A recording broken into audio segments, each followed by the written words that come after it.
हरे राम हरे राम राम राम हरे हरे हरे कृष्णा कृष्ण कृष्ण हरे हरे हरे राम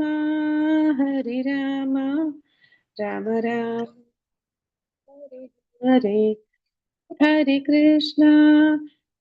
कृष्णा कृष्ण कृष्ण हरे हरे हरे राम राम राम हरे हरे हरे कृष्णा कृष्ण कृष्ण हरे हरे हरे राम राम राम हरे हरे ओम अज्ञानतिमिरान्धस्य ज्ञानाञ्जनशलाकया चक्षुरुन्मिलितं येन तस्मै श्रीगुरुवे नमः श्रीचैतन्यमनोभीष्टं स्थापितं येन भूतले स्वयं रूपः कदा मह्यं ददाति स्वपदान्तिकम्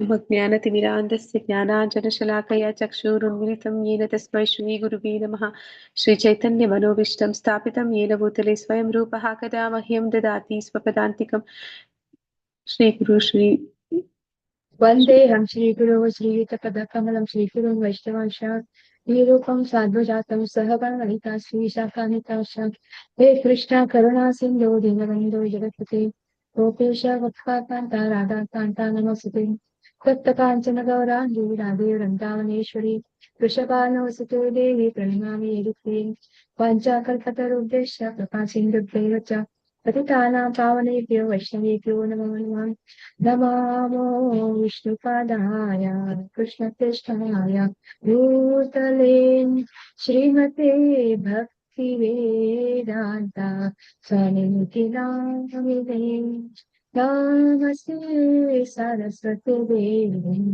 गौरवाणि प्रचारिणे निर्विशेष शून्यवादे पाश्चात्यादेशतारिणे जय श्री कृष्ण चैतन्य प्रभु नित्यानंद श्री अद्वैत गदाधर श्रीवासादि गौरव भक्तवृंद हरे कृष्णा कृष्ण कृष्ण हरे हरे हरे राम राम राम राम हरे हरे हरे कृष्णा कृष्ण कृष्ण हरे हरे हरे राम राम राम हरे हरे हरे कृष्णा कृष्ण कृष्ण हरे हरे हरे राम राम हरे हरे श्री राधा गोविंद की जय नामाचार्य लता ठाकुर जी की जय श्रीला प्रपाद की जय भक्त रविंद्र की जय हरे कृष्ण माता जी ಧನ್ಯವಾದಗಳು ಮಾತಾಜಿ ಹರೇ ಕೃಷ್ಣ ಹರೇ ಕೃಷ್ಣ ಮಾತಾಜಿ ಧನ್ಯವಾದಗಳು ಓಕೆ ನಾವು ಇವತ್ತಿನ ಅಧ್ಯಾಯದಲ್ಲಿ ಆ ಸ್ಲೈಡ್ಸ್ ನೋಡೋದಿತ್ತು 15th ಚಾಪ್ಟರ್ಗೆ 15th ಚಾಪ್ಟರ್ ಅಲ್ಲಿ ಶೇರ್ ಮಾಡ್ತೇನೆ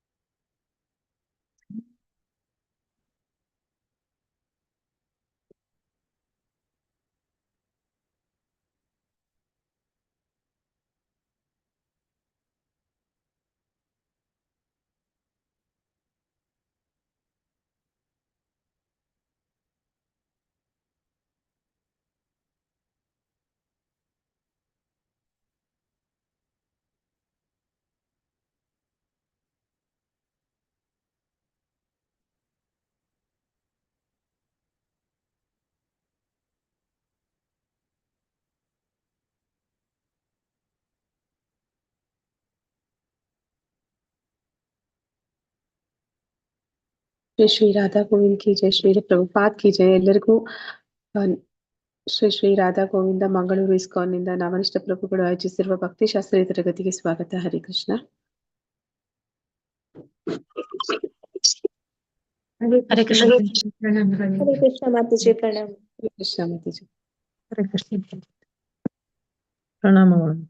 ಹರೇ ಕೃಷ್ಣ ಮಾತಾಜಿ ಹರೇ ಪ್ರಣಾಮಗಳು. ಕೃಷ್ಣ. ಹರೇ ಕೃಷ್ಣ ಮಾತಾಜಿ. ನೀವ್ ಕಾಣ್ತಿದ್ಯಾ ಮಾತಾಜಿ? ಕಾಣ್ತಿದೆ ಮಾತಾಜಿ. ಓಕೆ, ಇವತ್ತು ನಾವು ನೋಡ್ಲಿಕ್ಕಿರುವಂತದ್ದು ಮೊದಲನೇದು ಪಾಠ ಒಂದು ಸಮೀಕ್ಷೆ. ಅಂದ್ರೆ ಇದಕ್ಕೆ ಮೊದಲು ನಾವು ಮಾಡಿದ್ದು 13ನೇ ಮತ್ತೆ 14ನೇ ಅಧ್ಯಾಯದಲ್ಲಿ ಏನೆಲ್ಲ ನೋಡಿದ್ವಿ ಅನ್ನುವಂಥದ್ದು, ಯಾವ್ದೆಲ್ಲ ವಿಷಯಗಳನ್ನ ನಾವು ತಿಳ್ಕೊಂಡಿದ್ವಿ ಅಂತ.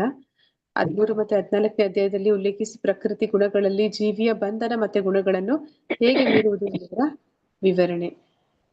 ಹರೇ ಕೃಷ್ಣ. ಯಾರಾದ್ರೂ ಹೇಳ್ತೀರಾ ಹೇಗೆ ಬಂಧನ ಮತ್ತೆ ಹೇಗೆ ಅದರಿಂದ ಗುಣಾತೀತರಾಗುವಂತದನ್ನ? ಹರೇ ಕೃಷ್ಣ ಮಾತಾಜಿ. ಹಾ ಮಾತಾಜಿ. ಮನುಷ್ಯನಿಗೆ ಕೊನೆಯಿಲ್ಲದ ಆಸೆ ಕಾಮವೇ ಬಂಧನಕ್ಕೆ ಒಳಪಡುವಂತೆ ಮಾಡುತ್ತೆ. ಹೀಗಾಗಿ ಮನುಷ್ಯ ಆ ಪ್ರಕೃತಿಯ ಗುಣಕ್ಕೆ ಅಧೀನನಾಗ್ಬಿಡ್ತಾನೆ ಮಾತಾಜಿ.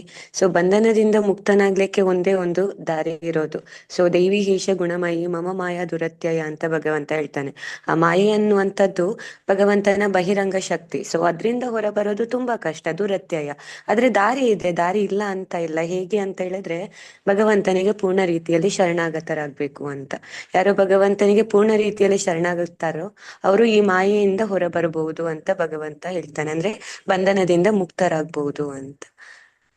ಹರೇ ಕೃಷ್ಣ ಮಾತಾಜಿ. ಹರೇ ಕೃಷ್ಣ ಮಾತಾಜಿ. ಒಂದು ನಿಮಿಷ.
ಸೊ ಕೊನೆಗೆ ಗುರುತಿಸಲ್ಪಟ್ಟ ಮಾರ್ಗಗಳು. ನಾವು ವೈಯಕ್ತಿಕವಾಗಿ ರಾಜಸ ಮತ್ತೆ ತಾಮಸ ಗುಣಗಳಿಗೆ ಹೇಗೆ ಪ್ರಭಾವಿತರಾಗ್ತೇವೆ ಅನ್ನುವಂಥದ್ದು. ಅಂದ್ರೆ ಬಯಕೆಯಿಂದ, ಮತ್ತೆ ಇನ್ನೊಂದು ಕಾಮ ಆಸೆಯಿಂದ, ಭೋಕ್ತ ಇಚ್ಛೆಯಿಂದ ನಾವು ಹೀಗೆ ಪ್ರಭಾವಿತರಾಗ್ತೀವಿ ಈ ತ್ರಿಗುಣಗಳಿಗೆ ಅನ್ನುವಂಥದ್ದನ್ನ ನಾವು ನೋಡಿದ್ವಿ. ನಂತರ ಸಾತ್ವಿಕ ಗುಣವನ್ನ ಅಭಿವೃದ್ಧಿಪಡಿಸಬಹುದಾದ ಪ್ರಾಯೋಗಿಕ ವಿಧಾನಗಳನ್ನ ಪಟ್ಟಿ ಮಾಡಲಾಯ್ತು. ಅಂದ್ರೆ ಸಾತ್ವಿಕ ಗುಣವನ್ನ ನಾವು ಹೇಗೆ ಬೆಳೆಸ್ಕೊಡುವಂಥದ್ದು ಅಂತ. ಅಂದ್ರೆ ನಾವು ಭಕ್ತಿ ಮಾರ್ಗದಲ್ಲಿ ಬರುವ ಮೂಲಕ ನಾವು ಸಾತ್ವಿಕ ಗುಣವನ್ನ ಬೆಳೆಸ್ಕೊಳ್ಲಿಕ್ಕೆ ಸಾಧ್ಯ ಇದೆ. ಅಂದ್ರೆ ಅದಕ್ಕೆ ತಕ್ಕ ಹಾಗೆ ಆಹಾರ ಕ್ರಮವನ್ನ ಮತ್ತೆ ನಮ್ಮ ಜೀವನ ರೀತಿಯನ್ನ ಬದಲಾಯಿಸ್ಕೊಡುವ ಮೂಲಕ ನಾವು ಅದನ್ನ ಸಾತ್ವಿಕ ಗುಣವನ್ನ ಅಭಿವೃದ್ಧಿ ಪಡಿಸೋದಕ್ಕೆ ಸಾಧ್ಯ ಆಗುತ್ತೆ ಅನ್ನುವಂಥದ್ದು. ಮತ್ತೆ ಪ್ರಭುಪಾದರ ಭಾವಾರ್ಥದಿಂದ 14ನೇ ಅಧ್ಯಾಯದವರೆಗೆ ಅವರ ಧ್ಯೇಯವನ್ನು ಪ್ರತಿಬಿಂಬಿಸುವ ಚರ್ಚೆ. ಅಂದ್ರೆ ಅವರು ಎಲ್ಲರೂ ಕೂಡ ಕೊನೆಯ ಪಕ್ಷ ಸಾತ್ವಿಕ ಗುಣಕ್ಕೆ ಬರಬೇಕು ಅನ್ನುವಂಥದ್ದು, ಮತ್ತೆ ಆ ರೀತಿ ಬರೋದ್ರಿಂದ ಜಗತ್ತಿಗೆ ಎಷ್ಟು ಒಳಿತಾಗುತ್ತೆ ಅನ್ನುವಂಥದ್ದು. ಅಂದ್ರೆ ಎಲ್ಲರೂ ಕೂಡ ಭಕ್ತಿಗೆ ಬರ್ಲಿಕ್ಕೆ ಸಾಧ್ಯ ಇಲ್ಲ ಅಂದ್ರೂ ಕೂಡ ಕಡೆ ಪಕ್ಷ 1% ಆದ್ರೂ ಜನ ಭಕ್ತಿಯಲ್ಲಿ ಬರೋದ್ರಿಂದ ಶಾಂತಿ, ನೆಮ್ಮದಿ, ಸಮೃದ್ಧಿ ಎನ್ನುವಂಥದ್ದು ಈ ಭೂಮಿ ಮೇಲೆ ಹೆಚ್ಚುತ್ತೆ ಅನ್ನೋದನ್ನ ನಾವು ಆ ಒಂದು ಪ್ರಭುಪಾದರ ಧ್ಯೇಯದ ಬಗ್ಗೆ ತಿಳ್ಕೊಂಡಿದ್ವಿ. ಭೌತಿಕ ಪ್ರಕೃತಿಯೊಂದಿಗಿನ ಒಡನಾಟವು ಅವನನ್ನು ಬಂಧಿಸುತ್ತದೆ. ಜೀವಿಯು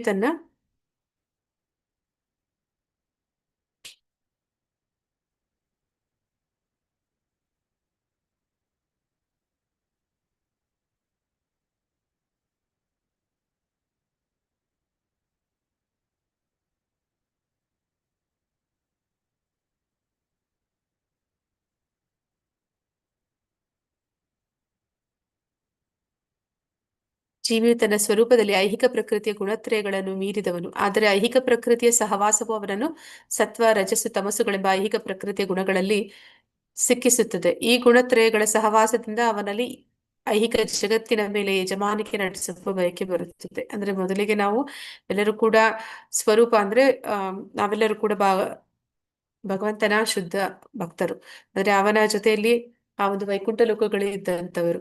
ಯಾವಾಗ ನಾವು ಈ ಒಂದು ಭೌತಿಕ ಜಗತ್ತಿಗೆ ಬರ್ತೇವೆ, ಈ ಒಂದು ಆ ಬಂಧನದಲ್ಲಿ ಸಿಕ್ಕಾಕೊಂಡಿವಿ. ಅಂದ್ರೆ ಯಾರು ಭೌತಿಕ ಜಗತ್ತಿನಲ್ಲಿದ್ದಾರೆ ಅವರೆಲ್ಲರೂ ಕೂಡ ಮಹಾಮಾಯೆಯ ಹಿಡಿತದಲ್ಲಿ ಇರ್ತಾರೆ. ಆ ಮಾಯೆ ಈ ತ್ರಿಗುಣಗಳಿಂದ ನಮ್ಮನ್ನ ಬಂಧಿಸ್ತಾಳೆ. ಈ ತ್ರಿಗುಣಗಳನ್ನ ಬಂಧಿಸಿದ ಕೂಡಲೇ ಏನಾಗುತ್ತೆ ಅಂತಂದ್ರೆ ನಮ್ಗೆ ಆಯಾ ಗುಣಕ್ಕೆ ತಕ್ಕ ಹಾಗೆ ನಾವು ವರ್ತಿಸೋದಕ್ಕೆ ಪ್ರಾರಂಭ ಮಾಡ್ತೀವಿ. ಆದ್ರೆ 3 ಗುಣಗಳಲ್ಲೂ ಕೂಡ ಯಾವುದು ಸಾಮಾನ್ಯವಾಗಿ ಕಾಣುವಂತದ್ದು ಅಂತಂದ್ರೆ ಈ ಒಂದು ಆ ಯಜಮಾನಿಕೆ ನಡೆಸುವಂಥದ್ದು, ನಿಯಂತ್ರಣ ಮಾಡುವಂಥದ್ದು, ಒಡೆತನ ಸಾಧಿಸುವಂಥದ್ದು, ಭೋಗಿಸುವಂಥದ್ದು, ಈ ಇಚ್ಛೆಗಳು ತಂತಾನೇ ಅವು ಬರುತ್ತೆ ಈ ಭೌತಿಕ ಜಗತ್ತಿಗೆ ಬಂದ ಕೂಡಲೇ ಅನ್ನುವಂಥದ್ದನ್ನ ಇಲ್ಲಿ ಹೇಳ್ತಾ ಇದ್ದಾರೆ.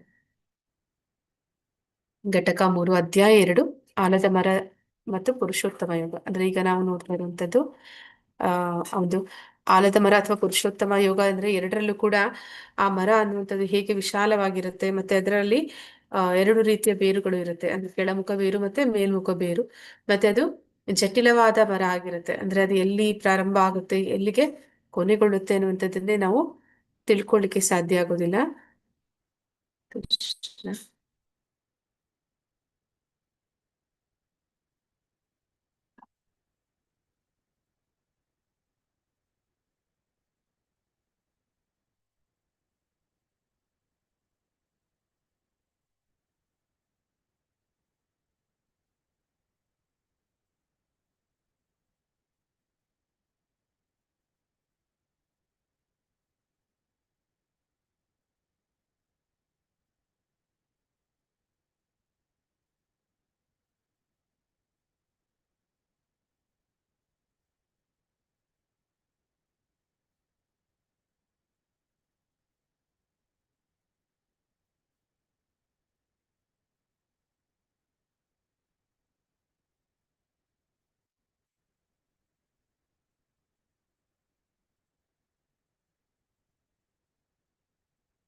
ಈಗ ಆ ಒಂದು ಅಧ್ಯಾಯದಲ್ಲಿ ಏನೆಲ್ಲ ವಿಷಯಗಳಿತ್ತು ಅನ್ನೋದನ್ನ ನೋಡ್ತಾ ಇದೀವಿ. ಭಗವದ್ಗೀತೆ 15ನೇ ಒಂದು ಅಧ್ಯಾಯದಲ್ಲಿ ಅಶ್ವತ್ಥ ವೃಕ್ಷ, ಆ ಒಂದು ಭಗವಂತ ಈ ಭೌತಿಕ ಜಗತ್ತನ್ನ ಒಂದು ಅಶ್ವತ್ಥ ವೃಕ್ಷಕ್ಕೆ ಹೋಲಿಸಿ ಸಾದೃಶ್ಯ ಹೋಲಿಕೆ ಕೊಡ್ತಾ ಅವನು ಈ ಭೌತಿಕ ಜಗತ್ತನ್ನ ಅವನು ಯಾವ ರೀತಿ ಇದೆ ಅನ್ನುವಂಥದ್ದನ್ನ ಹೇಳ್ತಾನೆ. ಅದರಲ್ಲಿ ವರ್ಣನೆ ಬರುವಂತದ್ದು ಭೌತಿಕ ಜಗತ್ತಿನ ಪ್ರತಿಯೊಂದು ವಿಷಯನ ಕುರಿತಾಗಿ ಹೇಳ್ತಾನೆ ಮೊದಲ 5 ಶ್ಲೋಕಗಳು. ನಂತರ ಪರಿವರ್ತನೆ ಅಂತಂದ್ರೆ ನಾವು ಹೇಗೆ ಈ ಒಂದು ಭೌತಿಕ ಜಗತ್ತಿನ ಮೇಲೆ ಆಸಕ್ತಿ ಎನ್ನುವಂಥದ್ದನ್ನ ಇಟ್ಕೋಬಾರ್ದು, ಮತ್ತೆ ವೈರಾಗ್ಯವನ್ನ ಬೆಳೆಸ್ಕೊಳ್ಬೇಕು. ಆ ಮೂಲಕ ಅನಾಸಕ್ತಿಯಿಂದ ಆ ಒಂದು ಶಸ್ತ್ರವನ್ನ ಬಳಸಿ ನಾವು ಹೇಗೆ ಈ ಭೌತಿಕ ಜಗತ್ತನ್ನ ತೊರೆದು ಆಧ್ಯಾತ್ಮಿಕ ಜಗತ್ತಿಗೆ ಹಿಂದಿರುಗಬೇಕು ಅನ್ನುವಂಥದ್ದನ್ನ ತಿಳಿಸ್ಕೊಡ್ತಾನೆ. ನಂತರ ಕೃಷ್ಣ ನಿಯಂತ್ರಕನಾಗಿ, ಅಂದ್ರೆ ಕೃಷ್ಣ ಭಗವಂತ ಅವನು ಹೇಗೆ ನಮ್ಮೆಲ್ಲರ ಅವಶ್ಯಕತೆಗಳನ್ನ ಯಾವ ರೀತಿ ಅವನೇ ಪೂರೈಸುತ್ತಾನೆ ಅನ್ನುವಂಥದ್ದು, ಈ ಭೌತಿಕ ಜಗತ್ತನ್ನ ನಮ್ಮ ಒಂದು ಇಚ್ಛೆಗೆ ಅನುಗುಣವಾಗಿ ಅವನು ಕೊಟ್ಟ. ನಂತರ ಆ ಭೌತಿಕ ಜಗತ್ತಿನಲ್ಲಿ ನಮ್ಗೆ ಏನೆಲ್ಲ ಬೇಕು ಎಲ್ಲವನ್ನೂ ಕೂಡ ಅವನೇ ಒದಗಿಸಿ ಕೊಟ್ಟ. ನಮ್ಮ ಆಹಾರವನ್ನ ಅರಗಿಸುವಂತದ್ದನ್ನ, ನಮಗೆ ಬೇಕಾಗಿರುವಂತಹ ಜ್ಞಾನವನ್ನ, ಸ್ಮರಣೆಯನ್ನ, ಮರವನ್ನ ಎಲ್ಲವನ್ನೂ ಕೂಡ ಭಗವಂತನೇ ಕೊಟ್ಟ ಅನ್ನುವಂಥದ್ದನ್ನ ನಾವು ನೋಡಿದ್ವಿ.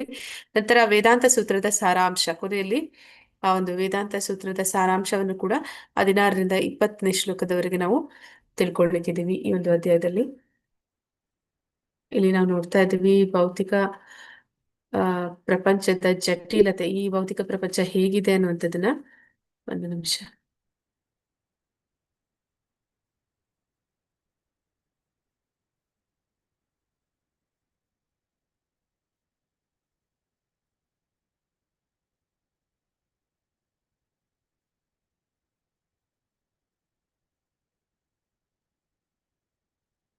ಹರೇ ಕೃಷ್ಣ. ಎಲ್ಲರಿಗೂ ಸ್ಕ್ರೀನ್ ಕಾಣ್ತಿದ್ಯಾ?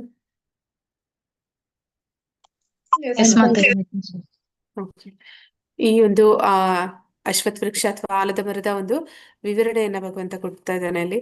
ಆದ್ರೆ ಈ ಒಂದು ಭೌತಿಕ ಜಗತ್ತು ಅನ್ನುವಂಥದ್ದು ಅದು ಆಧ್ಯಾತ್ಮಿಕ ಜಗತ್ತಿನ ವಕ್ರ ಪ್ರತಿಬಿಂಬ. ಅದು ಆ ಒಂದು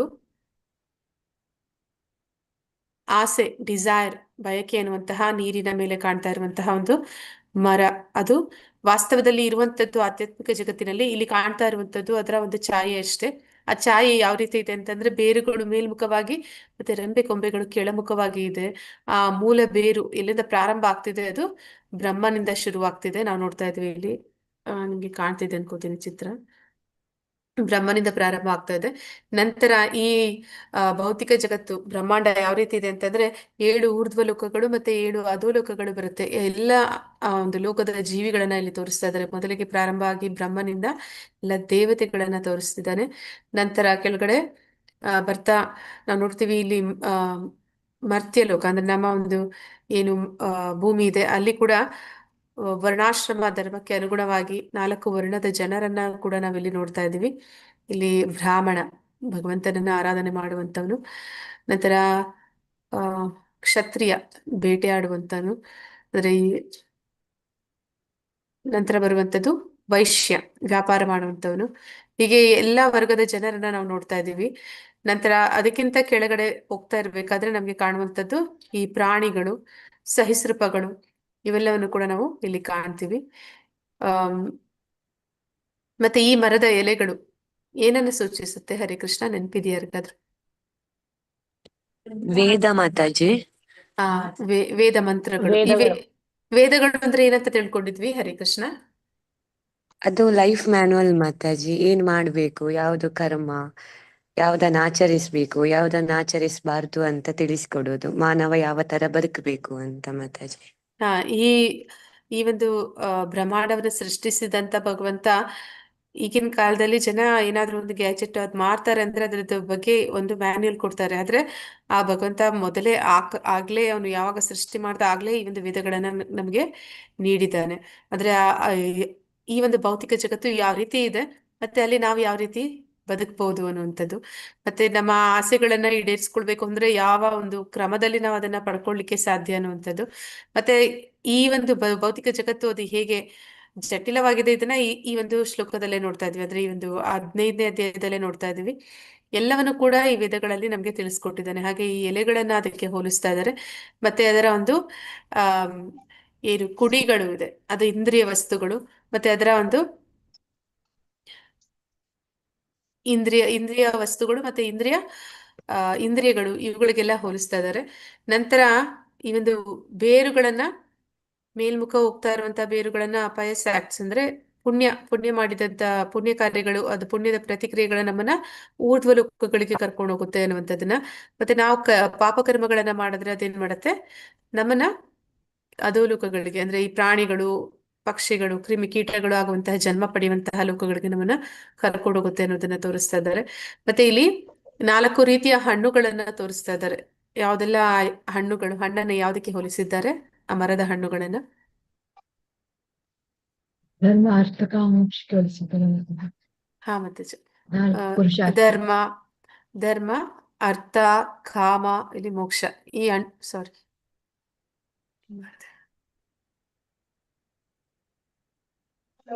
ಈ ಹಣ್ಣುಗಳಿಗೆ ಹೋಲಿಸ್ತಾ ಇದ್ದಾರೆ, ಆ ಮರದ ಹಣ್ಣುಗಳಿಗೆ. ನಂತರ ಇಲ್ಲಿ ಆ ನಾವು ನೋಡ್ತಾ ಇರುವಂತದ್ದು ಈ ಒಂದು ಮರ ಇರುವಂತದ್ದು ಬಯಕೆ ಅನ್ನುವಂತಹ ಒಂದು ನದಿಯ ಮೇಲೆ. ಮತ್ತೆ ಇದನ್ನ ಪೋಷಣೆ ಮಾಡ್ತಾ ಇರುವಂತದ್ದು ಯಾವುದು ಈ ಮರವನ್ನ? ಹರಿಕೃಷ್ಣ ಮಾತಾಜಿ ಹಾ ಮತ್ತೆ ಭೌತಿಕ ಗುಣವನ್ನು ಪೋಷಣೆ ಮಾಡ್ತಾ ಇರುತ್ತೆ. ಸತ್ವಗುಣ, ರಜಗುಣ, ತಮೋಗುಣ, ಈ ಗುಣಗಳು ಆ ಒಂದು ಭೌತಿಕ ಜಗತ್ತಿನಲ್ಲಿ ಇರುವಂತಹ ಮರವನ್ನ ಪೋಷಣೆ ಮಾಡ್ತಾ ಇದೆ. ಮತ್ತೆ ಇದು ಎಷ್ಟು ಜಟಿಲವಾದ್ದು ಅಂತಂದ್ರೆ, ಯಾಕೆ ಜಟಿಲ ಅಂತ ಹೇಳ್ತಾ ಇದ್ದಾರೆ ಅಂದ್ರೆ, ನಾವು ಯಾವಾಗ ಈ ಭೌತಿಕ ಜಗತ್ತಿಗೆ ಬಂದ್ವಿ, ಯಾವಾಗ ಅಂದ್ರೆ ನಮ್ಮ ಒಂದು ಇಚ್ಛೆಗಳಿಗೆ ಅನುಗುಣವಾಗಿ ನಾವು ಮಾಡುವಂತ ಪ್ರತಿ ಕಾರ್ಯ ಕೂಡ, ಅದಕ್ಕೆ ಕರ್ಮಗಳು ಕೂಡ ಪ್ರತಿಕ್ರಿಯೆಗಳನ್ನ ಕೊಡ್ತಾ ಹೋಗುತ್ತೆ. ಆ ರೀತಿ ಪ್ರತಿಕ್ರಿಯೆಗಳನ್ನ ಕೊಡುವಂತದ್ದು ಒಂದು ಬೀಜಕ್ಕೆ ಹೋಲಿಸಿದ್ರೆ, ಒಂದು ಬೀಜದಿಂದ ಒಂದು ಮರ ಬರುತ್ತೆ. ಆ ಮರದಿಂದ ಎಷ್ಟು ಬೀಜಗಳು ಉತ್ಪತ್ತಿ ಆಗ್ಬೋದು, ಆ ಬೀಜಗಳು ಮತ್ತೆ ಇನ್ನೆಷ್ಟು ಮರಗಳನ್ನ ಸೃಷ್ಟಿ ಮಾಡಬಹುದು. ಹಾಗೆ ನಮ್ಮ ಬಯಕೆ ಎನ್ನುವಂತಹ ಬೀಜ ಅದು ಮೊದಲು ಈ ಭೌತಿಕ ಜಗತ್ತಿಗೆ ಬರಬೇಕು ಅನ್ನುವಂಥದ್ದನ್ನ ನಾವು ಏನು ಬಯಸಿದ್ವಿ ಅದು ಮತ್ತೆ ಮತ್ತೆ ಮತ್ತೆ ಮತ್ತೆ ಅದರ ಒಂದು ಕ್ರಿಯೆ ಪ್ರತಿಕ್ರಿಯೆಗಳು ಎಷ್ಟರ ಮಟ್ಟಿಗೆ ಆಗಿದೆ ಅಂದ್ರೆ ಈ ಮರದ ಹಾಗೆ ಇದು ಎಲ್ಲಿ ಶುರು ಆಯ್ತು ಅಂತ ಗೊತ್ತಿಲ್ಲ. ಇಷ್ಟು ಜಟಿಲ ಆಗಿದೆ ಅಂತಂದ್ರೆ ನಾವು ಕೆಲವೊಂದು ಸಲ ಪುಣ್ಯ ಕಾರ್ಯಗಳನ್ನ ಮಾಡಿ ಊರ್ಧ್ವ ಲೋಕಗಳಿಗೆ ಹೋಗ್ತೀವಿ, ಕೆಲವೊಂದು ಸಲ ಪಾಪ ಕಾರ್ಯಗಳನ್ನ ಮಾಡಿ ಅಧೋ ಲೋಕಗಳಿಗೆ ಬರ್ತೀವಿ. ಇದು ಎಲ್ಲಿ ಶುರು ಆಗ್ತಿದೆ, ಎಲ್ಲಿಗೆ ಹೋಗ್ತಾ ಇದೆ ಅನ್ನುವಂಥದ್ದನ್ನ ಯಾರು ಕೂಡ ಅರ್ಥ ಮಾಡ್ಕೊಳ್ಳಿಕ್ಕೆ ಸಾಧ್ಯ ಆಗೋದಿಲ್ಲ. ಈ ಒಂದು ಮರದ ಒಂದು ವಿಚಾರವನ್ನ ನಾವು ಈಗಾಗಲೇ ತಿಳ್ಕೊಂಡಿದ್ದೀವಿ.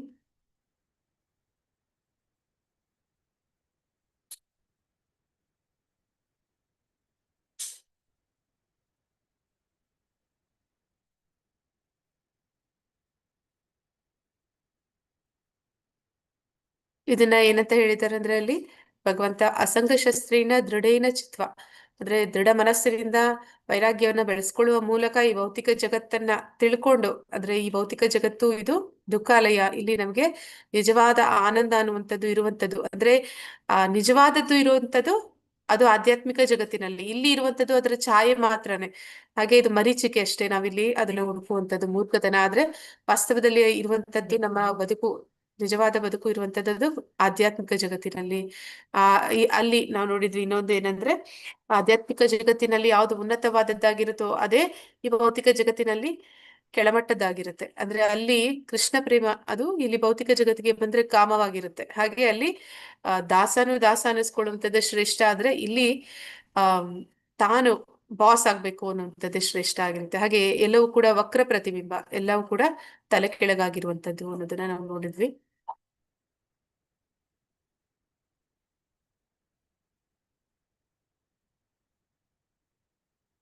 ಹರೇ ಕೃಷ್ಣ. ಯಾರಾದ್ರೂ ಓದ್ತೀರಾ?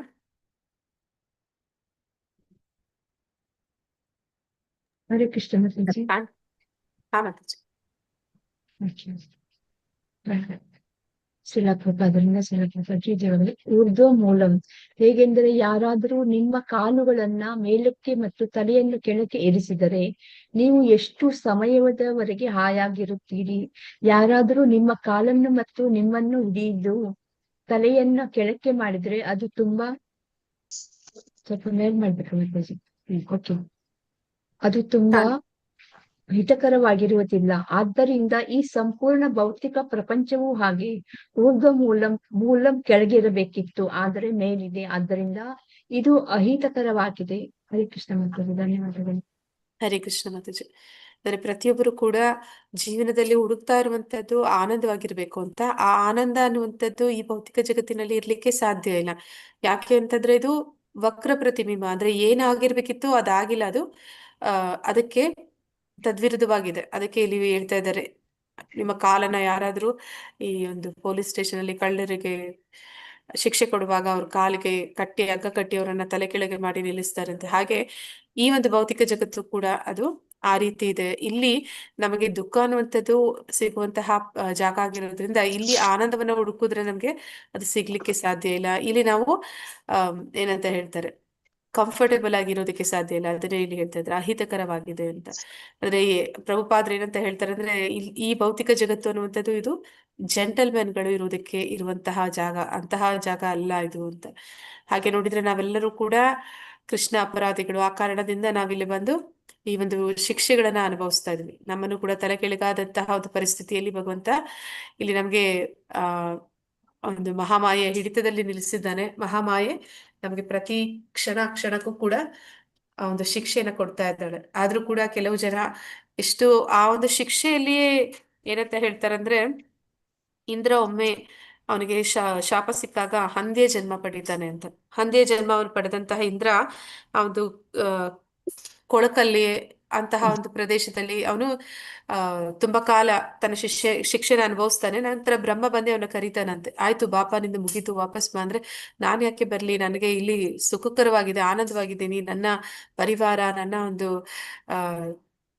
ಎಲ್ಲ ಕುಟುಂಬದ ಜೊತೆಲಿ ನಾನು ತುಂಬಾ ಸಂತೋಷವಾಗಿದ್ದೀನಿ, ಇದನ್ನ ಬಿಟ್ಟ ಬರಲ್ಲ ಅಂತ ಹೇಳ್ತಾನಂತೆ. ಹಾಗೆ ನಾವು ಕೂಡ ಈ ಭೌತಿಕ ಜಗತ್ತು ಅನ್ನುವಂಥದ್ದು ಅದು ದುಃಖಾಲಯ ಆಗಿದ್ರು ಕೂಡ, ಇಲ್ಲಿ ನಾವು ಕಷ್ಟಗಳನ್ನೇ ಅನುಭವಿಸ್ತಾ ಇದ್ರು ಕೂಡ ಅದೇ ಏನಂತ ಹೇಳ್ತಾರೆ, ಈ ಒಂದು ಒಂಟೆ ಮುಳ್ಳು ಗಿಡವನ್ನ ತಿಂತಾ ಅದು ತನ್ನ ರಕ್ತವನ್ನ ತಾನೇ ಹೀರ್ಕೊಂಡು ತುಂಬಾ ರುಚಿಕರವಾಗಿದೆ ಅಂತ ಹೇಳುತ್ತಂತೆ. ಹಾಗೆ ನಾವು ಕೂಡ ಈ ಭೌತಿಕ ಜಗತ್ತಿನಲ್ಲಿ ಬಂದು ಕಷ್ಟಗಳನ್ನ ದುಃಖಗಳು, ಅದು ದುಃಖಾಲಯ ಅಂತ ಭಗವಂತನೇ ಹೇಳಿದ್ದಾಯ್ತು, ಆದ್ರೂ ಕೂಡ ನಾವಿಲ್ಲಿ ಸುಖವಾಗಿದ್ದೀವಿ ಅನ್ನುವಂತ ಭ್ರಮೆಯಲ್ಲಿಯೇ ಇರ್ತೀವಿ ಅಂತ. ಹಾಗೆ ಇದು ಅಹಿತಕರವಾದದ್ದು. ಆದ್ರೆ ಯಾರು ನಿಜವಾದ ಜೆಂಟಲ್ಮನ್ ಇದ್ದಾನೆ ಅವನಿಗೆ ಇಲ್ಲಿ ಇರೋದಕ್ಕೆ ತುಂಬಾ ಉಸಿರುಗಟ್ಟಿಸುವಂತಹ ಪ್ರದೇಶ ಅನ್ನೋದನ್ನ ಇಲ್ಲಿ ತಿಳಿತಾ ಇದ್ದೀನಿ. ಹರೇ ಕೃಷ್ಣ.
ಹರೇ ಕೃಷ್ಣ. ಯಾರಾದ್ರೂ ಹೋಗ್ತೀರಾ? ಹರೇ ಹರೇ ಕೃಷ್ಣ. ಕೃಷ್ಣ ಮಾತಾಜಿ. ಊರ್ಧ್ವ ಮೂಲಂ. ಇನ್ನೊಂದು ವಿವರಣೆ ಎಂದರೆ ಇದು ವಿಕೃತ ಪ್ರತಿಬಿಂಬ. ನಮಗೆ ಊರ್ಧ್ವ ಮೂಲದ ಅನುಭವವಿದೆ. ನಾನು ವಿವರಿಸಿದ್ದೇನೆ ಎಂದು ನಾನು ಭಾವಿಸುತ್ತೇನೆ. ಒಂದು ಮರ ನದಿಯ ದಡದಲ್ಲಿ ಅಥವಾ ಕೊಳದ ದಡದಲ್ಲಿ ಮರವು ನಿಂತಿದೆ. ಆದರೆ ಪ್ರತಿಬಿಂಬ ಅದೇ ಮರವು ಊರ್ಧ್ವ ಮೂಲಂ ಮತ್ತು ಅಧಃ ಶಾಖಂ ಆಗಿರುವುದನ್ನು ಕಾಣುತ್ತೇವೆ. ಆದುದರಿಂದ ಈ ಹೇಳಿಕೆಯಿಂದ ಇದು ನಿಜವಲ್ಲ ಎಂದು ಕೃಷ್ಣ ಹೇಳುತ್ತಾನೆ. ನೀರಿನಲ್ಲಿನ ಮರದ ಪ್ರತಿಬಿಂಬವು ನಿಜವಲ್ಲ, ನಿಜವಾದ ಮರ ಮೇಲಿದೆ. ಹಾಗೆಯೇ ನಿಜವಾದ ಆನಂದ, ನಿಜವಾದ ವಿವಿಧತೆಗಳು ಎಲ್ಲವೂ ಆಧ್ಯಾತ್ಮಿಕ ಜಗತ್ತಿನಲ್ಲಿದೆ. ಇದು ಕೇವಲ ಪ್ರತಿಬಿಂಬವಾಗಿದೆ, ಇದು ವಾಸ್ತವವಲ್ಲ. ಆದ್ದರಿಂದ ಇಲ್ಲಿ ನಮ್ಮ ಆನಂದವನ್ನು ಮಾಯೆ ಅಥವಾ ಭ್ರಮೆ ಎಂದು ಕರೆಯಲಾಗುತ್ತದೆ. ಹರೇ ಕೃಷ್ಣ. ಹರೇ ಕೃಷ್ಣ ಮಾತಾಜಿ. ಅಂದ್ರೆ ಈ ಒಂದು ಭೌತಿಕ ಜಗತ್ತು ಅನ್ನುವಂಥದ್ದು ಅದು ಮರೀಚಿಕೆ ಅಷ್ಟೇ. ಆದ್ರೆ ಇದೊಂದು ಏನಂತ ಹೇಳ್ತಾರೆ ಅಂದ್ರೆ ಭಾಗವತಂನಲ್ಲಿ ಇದು ಆ ಜೀವಾತ್ಮನು ಕಾಣುವಂತಹ ಕನಸು ಅಂತ ಹೇಳ್ತಾರೆ. ಅಂದ್ರೆ ಅವನು ಪ್ರತಿ ಸತಿ ಬೇರೆ ಬೇರೆ ದೇಹಗಳನ್ನ ಪಡೆಯುವಂಥದ್ದು, ಬೇರೆ ಬೇರೆ ಪರಿವಾರವನ್ನ, ಒಂದು ಸಂಬಂಧಗಳನ್ನ ಹೊಂದುವಂಥದ್ದು, ಬೇರೆ ಬೇರೆ ಜಗತ್ತಿನಲ್ಲಿ ಬೇರೆ ಬೇರೆ ರೀತಿಯಲ್ಲಿ ಅವನು ರೂಪಗಳಲ್ಲಿ ಏನು ಅವನು ಜನ್ಮಗಳನ್ನ ಪಡಿತಾನೆ, ಇದೆಲ್ಲವೂ ಕೂಡ ಆ ಒಂದು ಆತ್ಮ ಕಾಣ್ತಾ ಇರುವಂತಹ ಕನಸಷ್ಟೇ ಅನ್ನೋ ರೀತಿಯಲ್ಲಿ ಇರುತ್ತೆ ಅಂತ ಇಲ್ಲಿ ಹೇಳ್ತಾರೆ. ವಾಸ್ತವ ಅಲ್ಲ ಅಂತ. ಆದ್ರೆ ವಾಸ್ತವ ಅನ್ನುವಂಥದ್ದು ಎಲ್ಲಿದೆ ಅಂತಂದ್ರೆ ನಮ್ಮ ನಿಜವಾದ ಪರಿವಾರ, ನಮ್ಮ ನಿಜವಾದ ಸ್ವರೂಪ, ನಿಜವಾದ ಒಂದು ಆನಂದ, ನಿಜವಾದ ನಮ್ಮ ಬದುಕು ಅದು ಎಲ್ಲಿದೆ ಅಂತಂದ್ರೆ ಅದು ಆಧ್ಯಾತ್ಮಿಕ ಜಗತ್ತಿನಲ್ಲಿ ಇರುವಂತದ್ದು. ಆದ್ರೆ ಇಲ್ಲಿ ನಾವು ಬಂದಿರುವಂತದ್ದು ಏನಿದೆ ಅದು ಆತ್ಮ, ಅದರ ಒಂದು ಬಯಕೆ ಏನಿದೆ ಆ ಬಯಕೆಗೆ ತಕ್ಕ ಹಾಗೆ ಅದು ಇಲ್ಲಿ ಏನನ್ನ ಹುಡುಕ್ತಿದೆ ಅದು ವಾಸ್ತವದಲ್ಲಿ ಇಲ್ಲಿ ಇಲ್ಲ ಅನ್ನುವಂಥದ್ದನ್ನ ಇಲ್ಲಿ ಹೇಳ್ತಾ ಇದ್ದಾರೆ ಪ್ರಭುಪಾದರು. ಅಂದ್ರೆ ಇದು ಬರೀ ಛಾಯೆ ಅಷ್ಟೇ. ಅಂದ್ರೆ ಆಧ್ಯಾತ್ಮಿಕ ಜಗತ್ತಿನಲ್ಲಿ ಇದ್ದಾಗ ಆ ಜೀವಾತ್ಮನಿಗೆ ಅಲ್ಲಿ ಎಲ್ಲ ಆನಂದವಾಗಿ ಇದ್ದ ಒಂದು ಅನುಭವ ಇದೆ. ಆದ್ರೆ ಆ ಆನಂದವನ್ನ ಅವನು ಈ ಭೌತಿಕ ಜಗತ್ತಿಗೆ ಬಂದ ಮೇಲೆ ಇಲ್ಲಿ ಹುಡುಕೋ ಪ್ರಯತ್ನ ಮಾಡ್ತಾನೆ. ಆದ್ರೆ ಈ ಭೌತಿಕ ಜಗತ್ತು ಭಗವಂತ ಸ್ವಲ್ಪ ಕಾಲ ನಮ್ಮ ಆಸೆ ಈಡೇರಿಸ್ಕೊಳ್ಳಿಕ್ಕೆ ಅಂತ ಕಳಿಸಿದ್ವು. ಆದ್ರೆ ನಾವು ಆಸೆಗಳ ಮೇಲೆ ಆಸೆಗಳನ್ನ ಬೆಳೆಸ್ತಾ ಬೆಳೆಸ್ತಾ ಬೆಳೆಸ್ತಾ ನಾವು ಇಲ್ಲಿಯೇ ಇರೋದಕ್ಕೆ ಪ್ರಯತ್ನ ಪಡ್ತೀವಿ. ಅಂದ್ರೆ ಇಲ್ಲಿಯೇ ನಾನು ಸುಖವಾಗಿದ್ದೀನಿ, ನಾನು ಇಲ್ಲಿಯೇ ಇರ್ಬೇಕು, ಮತ್ತೆ ಭಗವಂತನ ಹತ್ರಕ್ಕೆ ಹೋಗೋದಕ್ಕೆ. ಅಂದ್ರೆ ಈಗ ಒಂದು ಉದಾಹರಣೆ ಕೊಡ್ತಾರೆ. ಅಂದ್ರೆ ತಂದೆ ತಾಯಿ ಮಗುವನ್ನ ಕರ್ಕೊಂಡು ಬೀಚ್ ಹತ್ರ ಹೋಗ್ತಾರೆ ಅಂತ. ಆ ಮಗು ಮಣ್ಣಲ್ಲಿ ತುಂಬಾ ಹೊತ್ತು ಆಟ ಆಡುತ್ತೆ ಅಂತ. ಆಟ ಆಡಿ ತಂದೆ ತಾಯಿ ಆಯ್ತು ಸಮಯ ಆಯ್ತು ವಾಪಸ್ ಹೋಗೋಣ ಬಾ ಅಂತಂದ್ರೆ, ಇಲ್ಲ ನನಗೆ ಬರಕ್ ಇಷ್ಟ ಇಲ್ಲ, ನಾನು ಇನ್ನ ಇಲ್ಲೇ ಇರ್ತೀನಿ, ನಾನು ಇನ್ನೂ ಆಡ್ಬೇಕು ಅಂತ. ಹಾಗೆ ನಾವೆಲ್ಲರೂ ಕೂಡ ಭಗವಂತ ಏನ್ ಮಾಡ್ತಾನೆ, ಸೃಷ್ಟಿ ಸ್ಥಿತಿ ಲಯಗಳನ್ನ ಮಾಡ್ತಾನೆ. ಆದ್ರೆ ಯಾಕೆ ಆ ಸೃಷ್ಟಿ ಸ್ಥಿತಿ ಲಯಗಳನ್ನ ಮಾಡ್ತಾನೆ ಅಂದ್ರೆ ಅವನ್ಗೆ ಇಷ್ಟ ಇಲ್ಲ ಇದು ಇಲ್ಲಿಯೇ ಇರುವಂತದ್ದಕ್ಕಾಗಿ ನಮಗಾಗಿ ಮಾಡಿರುವಂತದ್ದಲ್ಲ. ನಾವ್ ಇಲ್ಲಿಂದ ಮತ್ತೆ ವಾಪಸ್ ಹೋಗ್ಬೇಕು ಅನ್ನೋ ಒಂದು ಬಯಕೆ ಭಗವಂತನಿಗೂ ಇದೆ. ನಮ್ಮನ್ನ ವಾಪಸ್ ತನ್ನ ಮಕ್ಕಳನ್ನ ತನ್ನ ಹತ್ರ ಕರ್ಕೋಬೇಕು ಅನ್ನೋ ಇಚ್ಛೆ ಅವನಿಗೂ ಇದೆ. ಆ ಒಂದು ಕಾರಣಕ್ಕಾಗಿ ಇದನ್ನ ಸೃಷ್ಟಿ ಮಾಡಿದ್ದು. ಆದ್ರೆ ಕೆಲವೊಂದ್ಸಲ ಏನ್ ಮಾಡ್ತೀವಿ ನಾವು ಅದನ್ನ ಮರ್ತೇ ಬಿಡ್ತೀವಿ, ಭಗವಂತನನ್ನು ಮರ್ತು ಬಿಡ್ತೀವಿ, ಆದ್ರೆ ನಮ್ಮೆಲ್ಲರ ಒಂದು ಪಾಲಕ ಅವನನ್ನೇ ಮರ್ತು ಬಿಡ್ತೀವಿ. ಮತ್ತೆ ಆ ಒಂದು ಆಧ್ಯಾತ್ಮಿಕ ಜಗತ್ತಿನ ಕೆಲವೊಂದು ನೆನಪುಗಳು ಮಾತ್ರ ಉಳಿಯುತ್ತೆ ಅಂತ ಹೇಳ್ತಾರೆ. ಏನು ಆ ನೆನಪುಗಳಲ್ಲಿ ಒಂದು ಉಳಿಯುವಂತದ್ದು ಅಂದ್ರೆ ಆ ಒಂದು ಎಂಜಾಯ್ಮೆಂಟ್ ಮಾಡುವಂತ, ಆದ್ರೆ ಆನಂದದಲ್ಲಿ ಇರುವಂತದ್ದು. ಆ ಆನಂದ ವಾಸ್ತವದಲ್ಲಿ ಇದ್ದದ್ದು ಅಲ್ಲಿ, ಆದ್ರೆ ಇಲ್ಲೂ ಕೂಡ ಬಂದು ನಾ ಅದನ್ನೇ ಹುಡುಕ್ತಾ ಇರ್ತೀನಿ, ಎಲ್ಲದರಲ್ಲೂ ಕೂಡ ಹುಡುಕೋ ಪ್ರಯತ್ನ ಮಾಡ್ತೀನಿ. ಆದ್ರೆ ಇದು ಇಲ್ಲಿ ಅಲ್ಪ ಸುಖ ಸಿಗ್ಬೋದು, ಆದ್ರೆ ಅದು ಶಾಶ್ವತವಾಗಿ ಉಳಿಲಿಕ್ಕೆ ಸಾಧ್ಯ ಇಲ್ಲ. ಅದಕ್ಕಾಗಿ ಇದನ್ನ ದುಃಖಾಲಯ, ಅಶಾಶ್ವತ ಅಂತ ಹೇಳಿ ಕರೀತಾರೆ. ನಿರ್ಮಾಣ ಮೋಹ ಜಿತ ಸಂಗ ದೋಷ ಆಧ್ಯಾತ್ಮ ನಿತ್ಯಾವಿ ನಿವೃತ್ತ ಕಾಮ ಬಂದೇ ವಿಮುಕ್ತ ಸುಖ ದುಃಖ ಸಂಗೀರ್ ಗಚ್ಚಾನ್ ಮೂಢ ಪದಂ ಅವ್ಯಯಂ ತತ್. ಹರೇ ಕೃಷ್ಣ. ಓದ್ತೀರಾ? ಹರೇ ಕೃಷ್ಣ ಮಾತಾಜಿ. ಅಸಂಗಶಸ್ತ್ರೇಣ ದೃಢೇನ ಚಿತಃ ಸುಳ್ಳು ಪ್ರತಿಷ್ಠೆಯಿಂದ, ಮೋಹದಿಂದ ಮತ್ತು ಸುಳ್ಳು ಸುಳ್ಳು ಸುಳ್ಳು ಸಂಗದಿಂದ ಮುಕ್ತರಾದವರು, ನಿತ್ಯವಾದುದನ್ನು ಅರಿತವರು, ಐಹಿಕ ಕಾಮವನ್ನು ತ್ಯಜಿಸಿದವರು, ಸುಖ ದುಃಖಗಳ ದ್ವಂದ್ವದಿಂದ ಬಿಡುಗಡೆಯಾದವರು ಮತ್ತು ಗೊಂದಲವಿಲ್ಲದೆ ಆ ಪರಮಪುರುಷನಿಗೆ ಶರಣಾಗುವುದು ಹೇಗೆ ಎನ್ನುವುದನ್ನು ತಿಳಿದವರು, ಇಂಥವರು ಆ ಶಾಶ್ವತ ರಾಜ್ಯವನ್ನು ಪಡೆಯುವರು. ಹರೇ ಕೃಷ್ಣ ಮಾತಾಜಿ. ಧನ್ಯವಾದಗಳು ಮಾತಾಜಿ. ಹರೇ ಕೃಷ್ಣ. ಅಂದ್ರೆ ಈಗ ಈ ಒಂದು ಭೌತಿಕ ಜಗತ್ತು ಅನ್ನುವಂಥದ್ದು ಅದು ಬರೀ ಒಂದು ಆ ಛಾಯೆ ಅಷ್ಟೇ, ಅದೊಂದು ಆಧ್ಯಾತ್ಮಿಕ ಜಗತ್ತಿನ ಒಂದು ವಕ್ರ ಪ್ರತಿಬಿಂಬ ಅಷ್ಟೇ ಅಂತ ತಿಳಿದಂಥವ್ರು, ಮತ್ತೆ ಇದೊಂದು ಅಶಾಶ್ವತ ದುಃಖಾಲಯ ಅಂತ ಅರ್ಥ ಮಾಡ್ಕೊಂಡಂಥವ್ರು, ಅವ್ರೇನ್ ಮಾಡ್ತಾರೆ, ಬುದ್ಧಿವಂತರಾಗ್ತಾರೆ. ಏನ್ ಮಾಡ್ತಾರೆ ಅವರು, ಈ ಒಂದು ಆಧ್ಯಾತ್ಮಿಕ ಜಗತ್ತು ಏನಿದೆ ಅಲ್ಲಿಗೆ ವಾಪಸ್ ಹೋಗೋದಕ್ಕೆ ಪ್ರಯತ್ನ ಪಡ್ತಾರೆ. ಅವರು ಆ ರೀತಿ ವಾಪಸ್ ಹೋಗ್ಬೇಕು ಅಂತಂದ್ರೆ ಅವ್ರು ಮಾಡಿದ ತಪ್ಪುಗಳನ್ನೆಲ್ಲ ಸರಿಪಡಿಸ್ಕೋಬೇಕು. ಹೇಗೆ ಸರಿಪಡಿಸ್ಕೊಳ್ತಾ ಹೋಗ್ತಾರೆ, ಅವರಲ್ಲಿ ಏನೆಲ್ಲ ಗುಣಗಳಿರುತ್ತೆ ಅನ್ನೋದನ್ನ ಇಲ್ಲಿ ಹೇಳ್ತಾ ಇದ್ದಾರೆ. ಆದ್ರೆ ಸುಳ್ಳು ಪ್ರತಿಷ್ಠೆಯಿಂದ, ಮೋಹದಿಂದ ಮತ್ತೆ ಸುಳ್ಳು ಸಂಘದಿಂದ ಮುಕ್ತರಾದವರು, ಅಂದ್ರೆ ಸುಳ್ಳು ಪ್ರತಿಷ್ಠೆ, ಮೋಹ ಮತ್ತೆ ಸಂಘ ಅಂದ್ರೆ ಯಾವುದು? ಹರೇ ಕೃಷ್ಣ.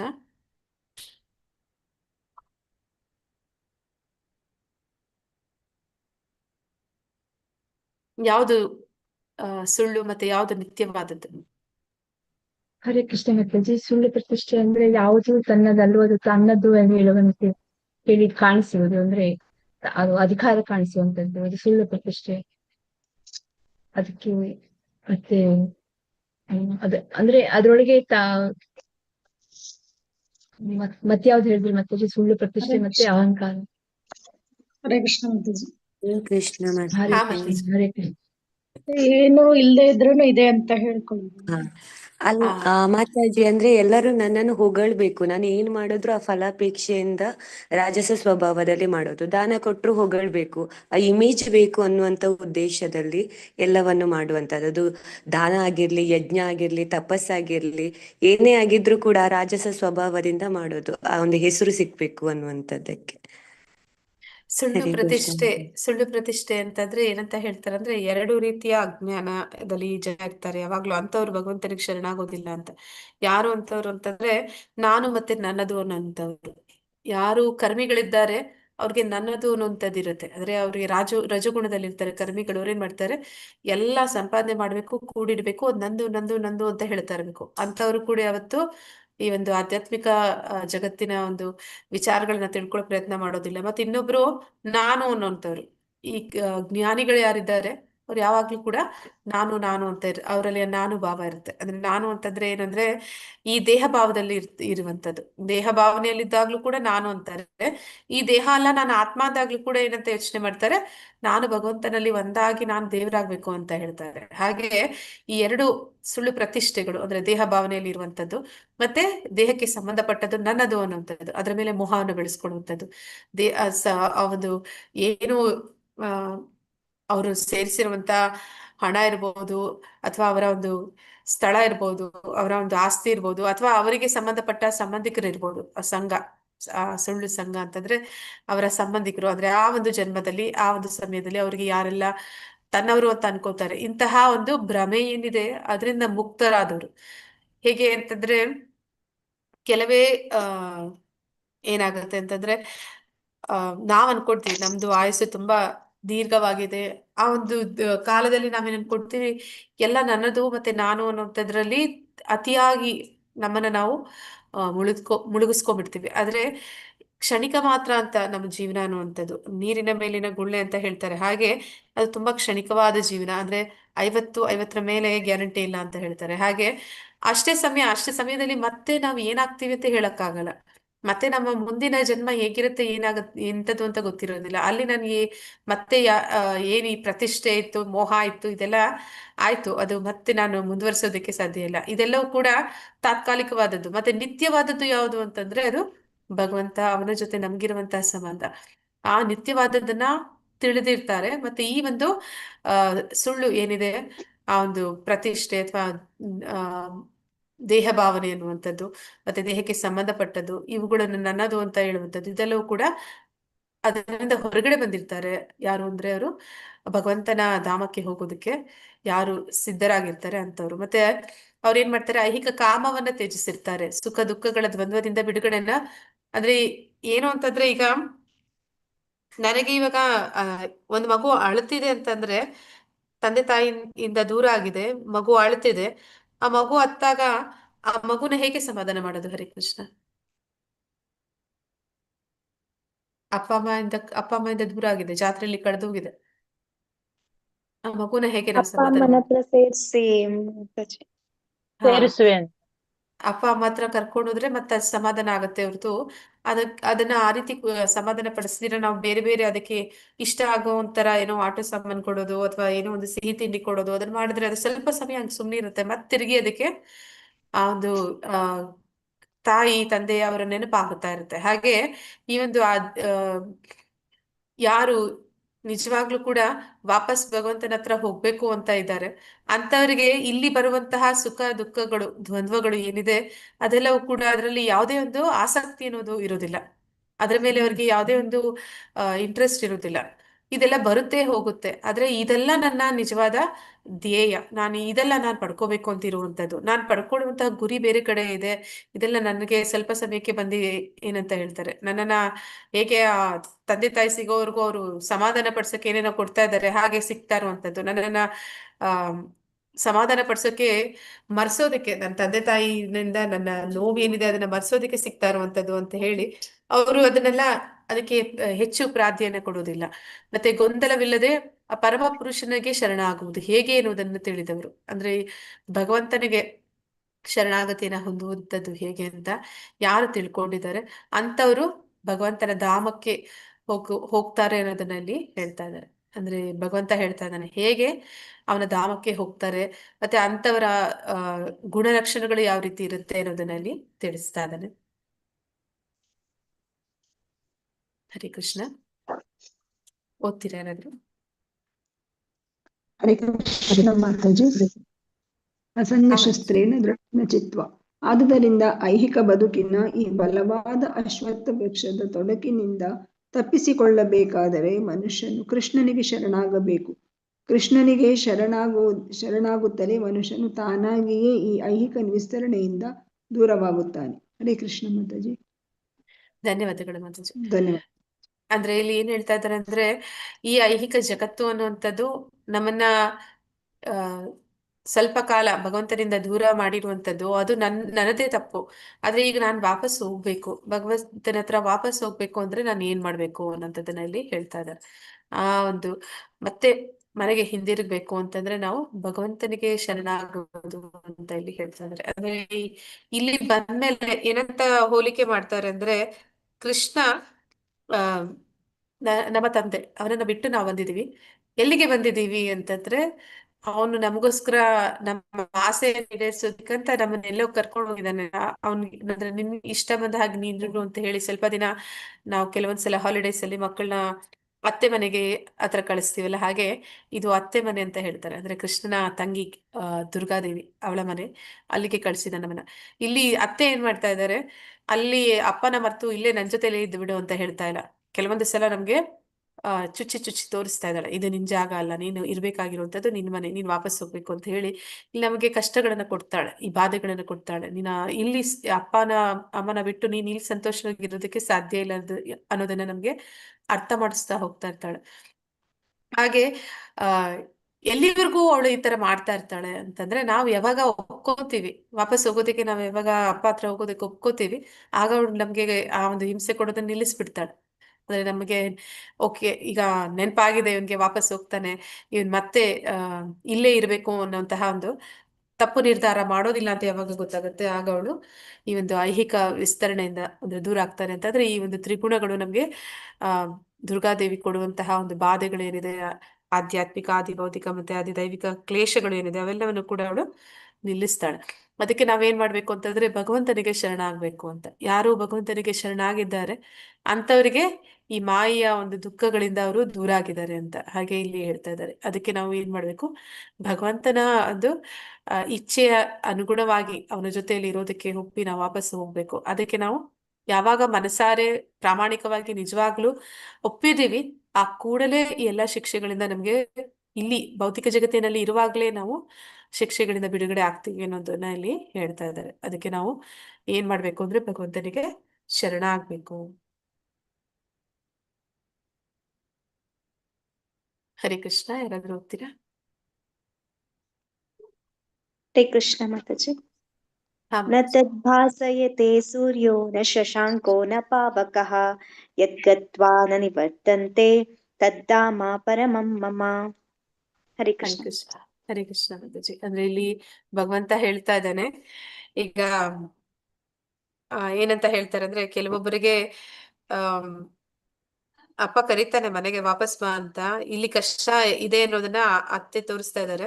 ಆದ್ರೆ ಅಲ್ಲಿ ಆಸೆ ತೋರಿಸುವಂತದ್ದು. ಭಗವಂತ ಭೌತಿಕ ಜಗತ್ತಿಗೆ ಯಾಕೆ ಬರ್ತಾನೆ ಅಂದ್ರೆ ಆಕರ್ಷಣೆ ಮಾಡಕ್ ಬರ್ತಾನಂತ ಅವನ ಭಕ್ತರನ್ನ.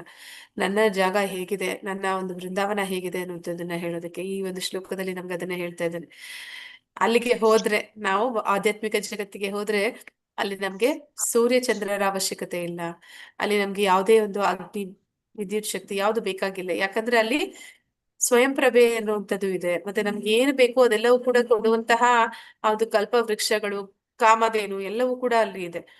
ಅಲ್ಲಿ ನಮ್ಗೆ ಏನು ಬೇಕು ಅನ್ನೋಂತ ಬಯಸಿ ಅದಕ್ಕಾಗಿ ಕಷ್ಟಪಟ್ಟು ದುಡಿದು ಇನ್ನೇನು ಪಡ್ಕೋಬೇಕು ಅನ್ನೋದಕ್ಕೋಸ್ಕರ ನಾವು ಕಾಂಪಿಟೇಟಿವ್ ಈ ಒಂದು ಭೌತಿಕ ಜಗತ್ತು ಏನಿದೆ ಇಲ್ಲಿ ನಮ್ಗೆ ಪ್ರತಿಯೊಂದು ಸಲ ಕೂಡ ಇಲ್ಲಿ ಸ್ಪರ್ಧೆ ಅನ್ನುವಂಥದ್ದು ಇರುತ್ತೆ. ಏನಾದ್ರೂ ಒಂದು ಆಸೆ ಪಡ್ತಾ ಇದ್ದೀರಿ ಅಂದ್ರೆ ಅದು ಇನ್ನೊಬ್ಬರಿಗೂ ಇರುತ್ತೆ, ಅದನ್ನ ಪಡ್ಕೊಳ್ಳೋದಕ್ಕೋಸ್ಕರ ಅಸೂಯೆ ಅನ್ನುವಂಥದ್ದು ಇರುತ್ತೆ, ಇದೆಲ್ಲವೂ ಕೂಡ ಇರುತ್ತೆ. ಆದ್ರೆ ಅಲ್ಲಿ ಆ ರೀತಿ ಇಲ್ಲ. ಆಧ್ಯಾತ್ಮಿಕ ಜಗತ್ತು ಅನ್ನುವಂಥದ್ದನ್ನ ಇಲ್ಲಿ ತಿಳಿಸ್ತಾ ಇದ್ದಾನೆ. ಆಧ್ಯಾತ್ಮಿಕ ಜಗತ್ತು ಅನ್ನುವಂಥದ್ದು ಹೇಗಿರುತ್ತೆ ಅನ್ನೋದಕ್ಕೆ ಇಲ್ಲಿ ತಿಳಿಸ್ತಾ ಇದ್ದಾರೆ.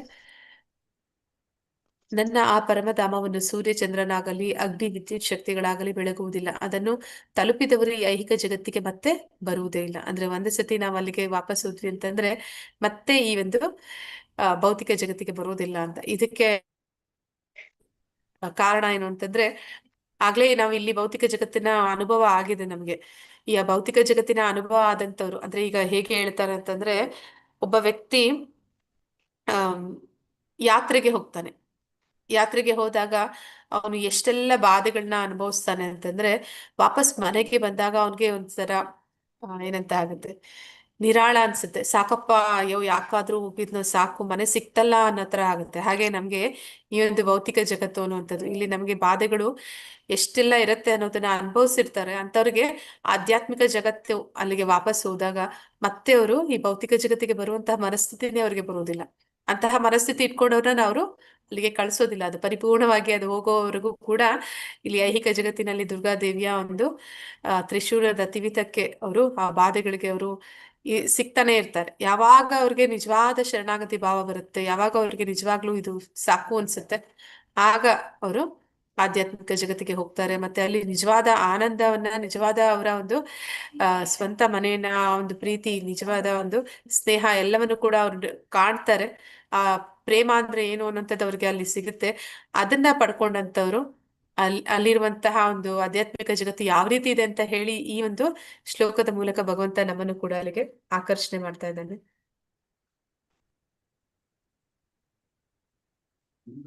ಹರೇ ಕೃಷ್ಣ. ಯಾರಾದ್ರೂ ಹೋಗ್ತೀರಾ? ಹರೇ ಕೃಷ್ಣ ಮಾತಾಜಿ. ಹಾ ಮಾತಾಜಿ. ನೀವು ವಿದ್ಯುತ್ ಬಿಲ್ ಏಕೆ ಪಾವತಿಸಬೇಕು? ಇದೇನು, ಒಂದು ನಿಮಿಷ ಮಾತಾಜಿ. ಇದೇನು ಮೂರ್ಖತನ? ನೀವು ವಿದ್ಯುತ್ ಬಿಲ್ ಏಕೆ ಪಾವತಿಸಬೇಕು? ಅಲ್ಲಿಗೆ ಹೋಗಿ ಅಲ್ಲಿ ವಾಸಿಸಿ. ನ ತದ್ ಭಾಷೆಯತೆ ನ ಅವಶ್ಯಕತೆ ಇಲ್ಲ. ಅದು ಆಧ್ಯಾತ್ಮಿಕ ಪ್ರಪಂಚದ ಸೂರ್ಯ ಚಂದ್ರರಿಂದ ಬೆಳಗೋದಿಲ್ಲ, ಏಕೆಂದರೆ ಅಲ್ಲಿ ಎಲ್ಲರೂ ಪ್ರಕಾಶಮಾನವಾಗಿರುತ್ತಾರೆ. ಪ್ರತಿಯೊಂದು ಗ್ರಹವು ಪ್ರಕಾಶಮಾನವಾಗಿದೆ. ಆದ್ದರಿಂದ ಇವುಗಳ ಅಗತ್ಯವಿಲ್ಲ, ಅಜ್ಞಾನವಿಲ್ಲ, ಕೊರತೆ ಇಲ್ಲ, ಶೋಚನೀಯ ಸ್ಥಿತಿ ಇಲ್ಲ. ಧನ್ಯವಾದ ಮಾತಾಜಿ. ಹರೇ ಕೃಷ್ಣ. ಹರೇ ಕೃಷ್ಣ ಮಾತಾಜಿ. ಅಂದ್ರೆ ಇಲ್ಲಿ ಏನ್ ಹೇಳ್ತಾ ಇದ್ದಾನೆ ಅಂದ್ರೆ ಪ್ರಭುಪಾದರು, ನೀವ್ ಯಾಕೆ ಇಂತಹ ಒಂದು ಭೌತಿಕ ಜಗತ್ತಿನಲ್ಲಿ ಇರಬೇಕು? ಇಲ್ಲಿ ಪ್ರತಿಯೊಂದಕ್ಕೂ ಕೂಡ ಹಣ ಕೊಡಬೇಕು. ಹಣ ಕೊಡ್ದಿರ ಏನು ನಡೆಯುವುದಿಲ್ಲ. ಅಂದ್ರೆ ಈಗ ಸೂರ್ಯ ಚಂದ್ರರಿಂದಾನೇ ನಮ್ಗೆಲ್ಲ ಸಿಗ್ತಾ ಇರುವಂತದ್ದು, ಭಗವಂತನೇ ಮೂಲದಲ್ಲಿ ನಮ್ಗೆಲ್ಲವನ್ನು ಕೂಡ ಒದಗಿಸ್ತಾ ಇರುವಂತದ್ದು. ಆದ್ರೆ ಭಗವಂತ ಈ ಒಂದು ವಿದ್ಯುತ್ ಅಂದ್ರೆ ಈ ಒಂದು ಎಲೆಕ್ಟ್ರಿಸಿಟಿನ ಹೇಗೆ ಜನರೇಟ್ ಮಾಡ್ತಾರೆ ಅಂತಂದ್ರೆ, ಎಲೆಕ್ಟ್ರಿಸಿಟಿ ಜನರೇಟ್ ಮಾಡ್ಬೇಕು ಅಂತಂದ್ರೆ ಈ ಜಲಪಾತಗಳಿಂದ ಜೋರಾಗಿ ಒಂದು ನೀರು ಹರಿಬೇಕು. ಆ ರೀತಿ ನೀರು ಹರಿಬೇಕು ಅಂತಂದ್ರೆ ಅದಕ್ಕೆ ಮಳೆ ಬೇಕು. ಮಳೆ ಬೇಕು ಅಂತಂದ್ರೆ ಅದು ಮೋಡ ಇರಬೇಕು. ಮೋಡಗಳು ಹೇಗೆ ಆಗತ್ತೆ ಅಂದ್ರೆ ಭಗವಂತ ಅಂದ್ರೆ ಸೂರ್ಯನ ಒಂದು ಶಾಖದಿಂದ ಆಗುತ್ತೆ. ಮತ್ತೆ ಈ ಸೂರ್ಯ ಹೇಗೆ ಆದ ಅಂತಂದ್ರೆ ಅವನು ಭಗವಂತನ ಸೃಷ್ಟಿಯಿಂದ ಆದ. ಮತ್ತೆ ಇದೆಲ್ಲದಕ್ಕೂ ಮೂಲದಲ್ಲಿ ಕಾರಣ ಕೃಷ್ಣನೇ ಆಗಿದ್ದಾನೆ. ಆದ್ರೆ ಕೃಷ್ಣನೇ ಆಗಿದ್ರು ಕೂಡ ನಾವು ಅವನು ಒಂದು ಪೈಸಾ ನಮ್ಮಿಂದ ಏನನ್ನು ಬಯಸೋದಿಲ್ಲ. ಅಂದ್ರೆ ನಮ್ಮ ಪ್ರೀತಿಯನ್ನ, ನಿಜವಾದ ಭಾವವನ್ನ ಹೊರತುಪಡಿಸಿ ಅವ್ನು ಇನ್ನೇನನ್ನು ಕೂಡ ನಮ್ಮಿಂದ ಎದುರು ನೋಡೋದಿಲ್ಲ. ಆಗೊಂದ್ ವೇಳೆ ನಾವು ಅವನನ್ನ ದ್ವೇಷಿಸಿದ್ರು, ಅವನನ್ನ ಮರ್ತರು, ಅವನಿಂದ ದೂರ ಹೋದ್ರು ಕೂಡ ಅವನ್ ನಮ್ಮನ್ನ ಯಾವಾಗ್ಲೂ ಪ್ರೀತಿಸ್ತಾನೆ, ಯಾವಾಗ್ಲೂ ನೆನಪಿನಲ್ಲಿ ಇಟ್ಕೊಂಡಿರ್ತಾನೆ.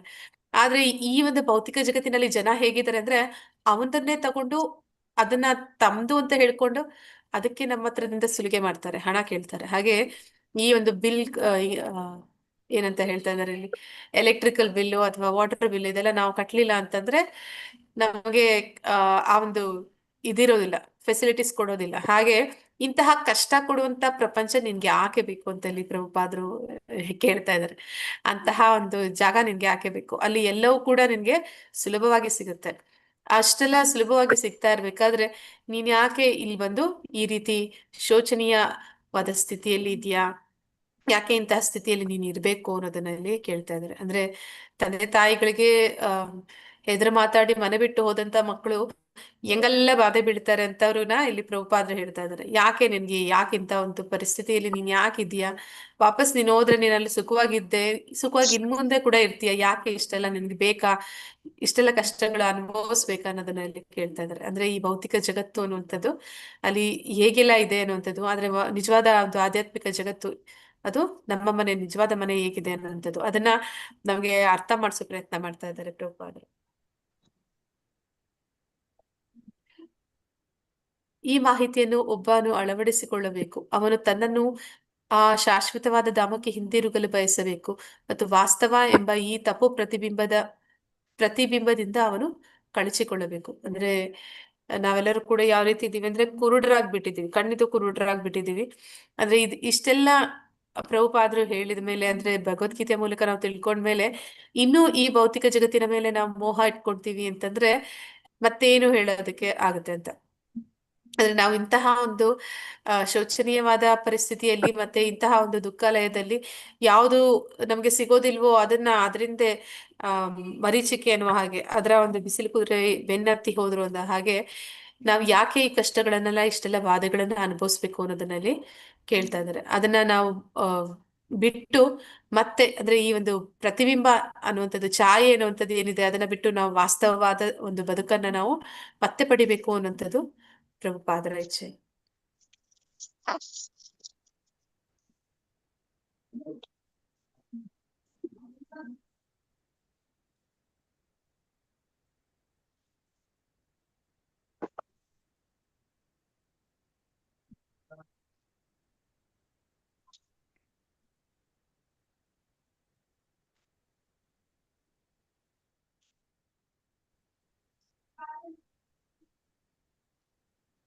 ಹರೇ ಕೃಷ್ಣ. ಯಾರಾದ್ರೂ ಓದ್ತೀರಾ?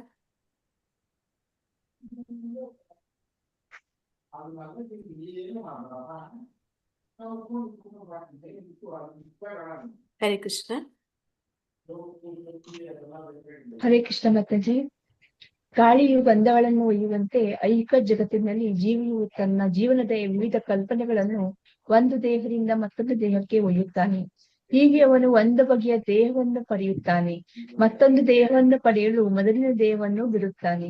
ಹರೇ ಕೃಷ್ಣ. ಮತ್ತೆ ಧನ್ಯವಾದ. ಹರೇ ಕೃಷ್ಣ ಮಾತಾಜಿ. ಈ ಒಂದು ಶ್ಲೋಕಗಳನ್ನೆಲ್ಲ ನಾವು ಈಗಾಗಲೇ ಡಿಸ್ಕಸ್ ಮಾಡಿದ್ವಿ. ಯಾರಿಗಾದ್ರೂ ನೆನಪಿದ್ಯಾ ಇದು ಯಾವ ಒಂದು ವಿಚಾರವನ್ನ ಕುರಿತು ಹೇಳ್ತಾ ಇದ್ದಾರೆ? ಹರೇ ಕೃಷ್ಣ.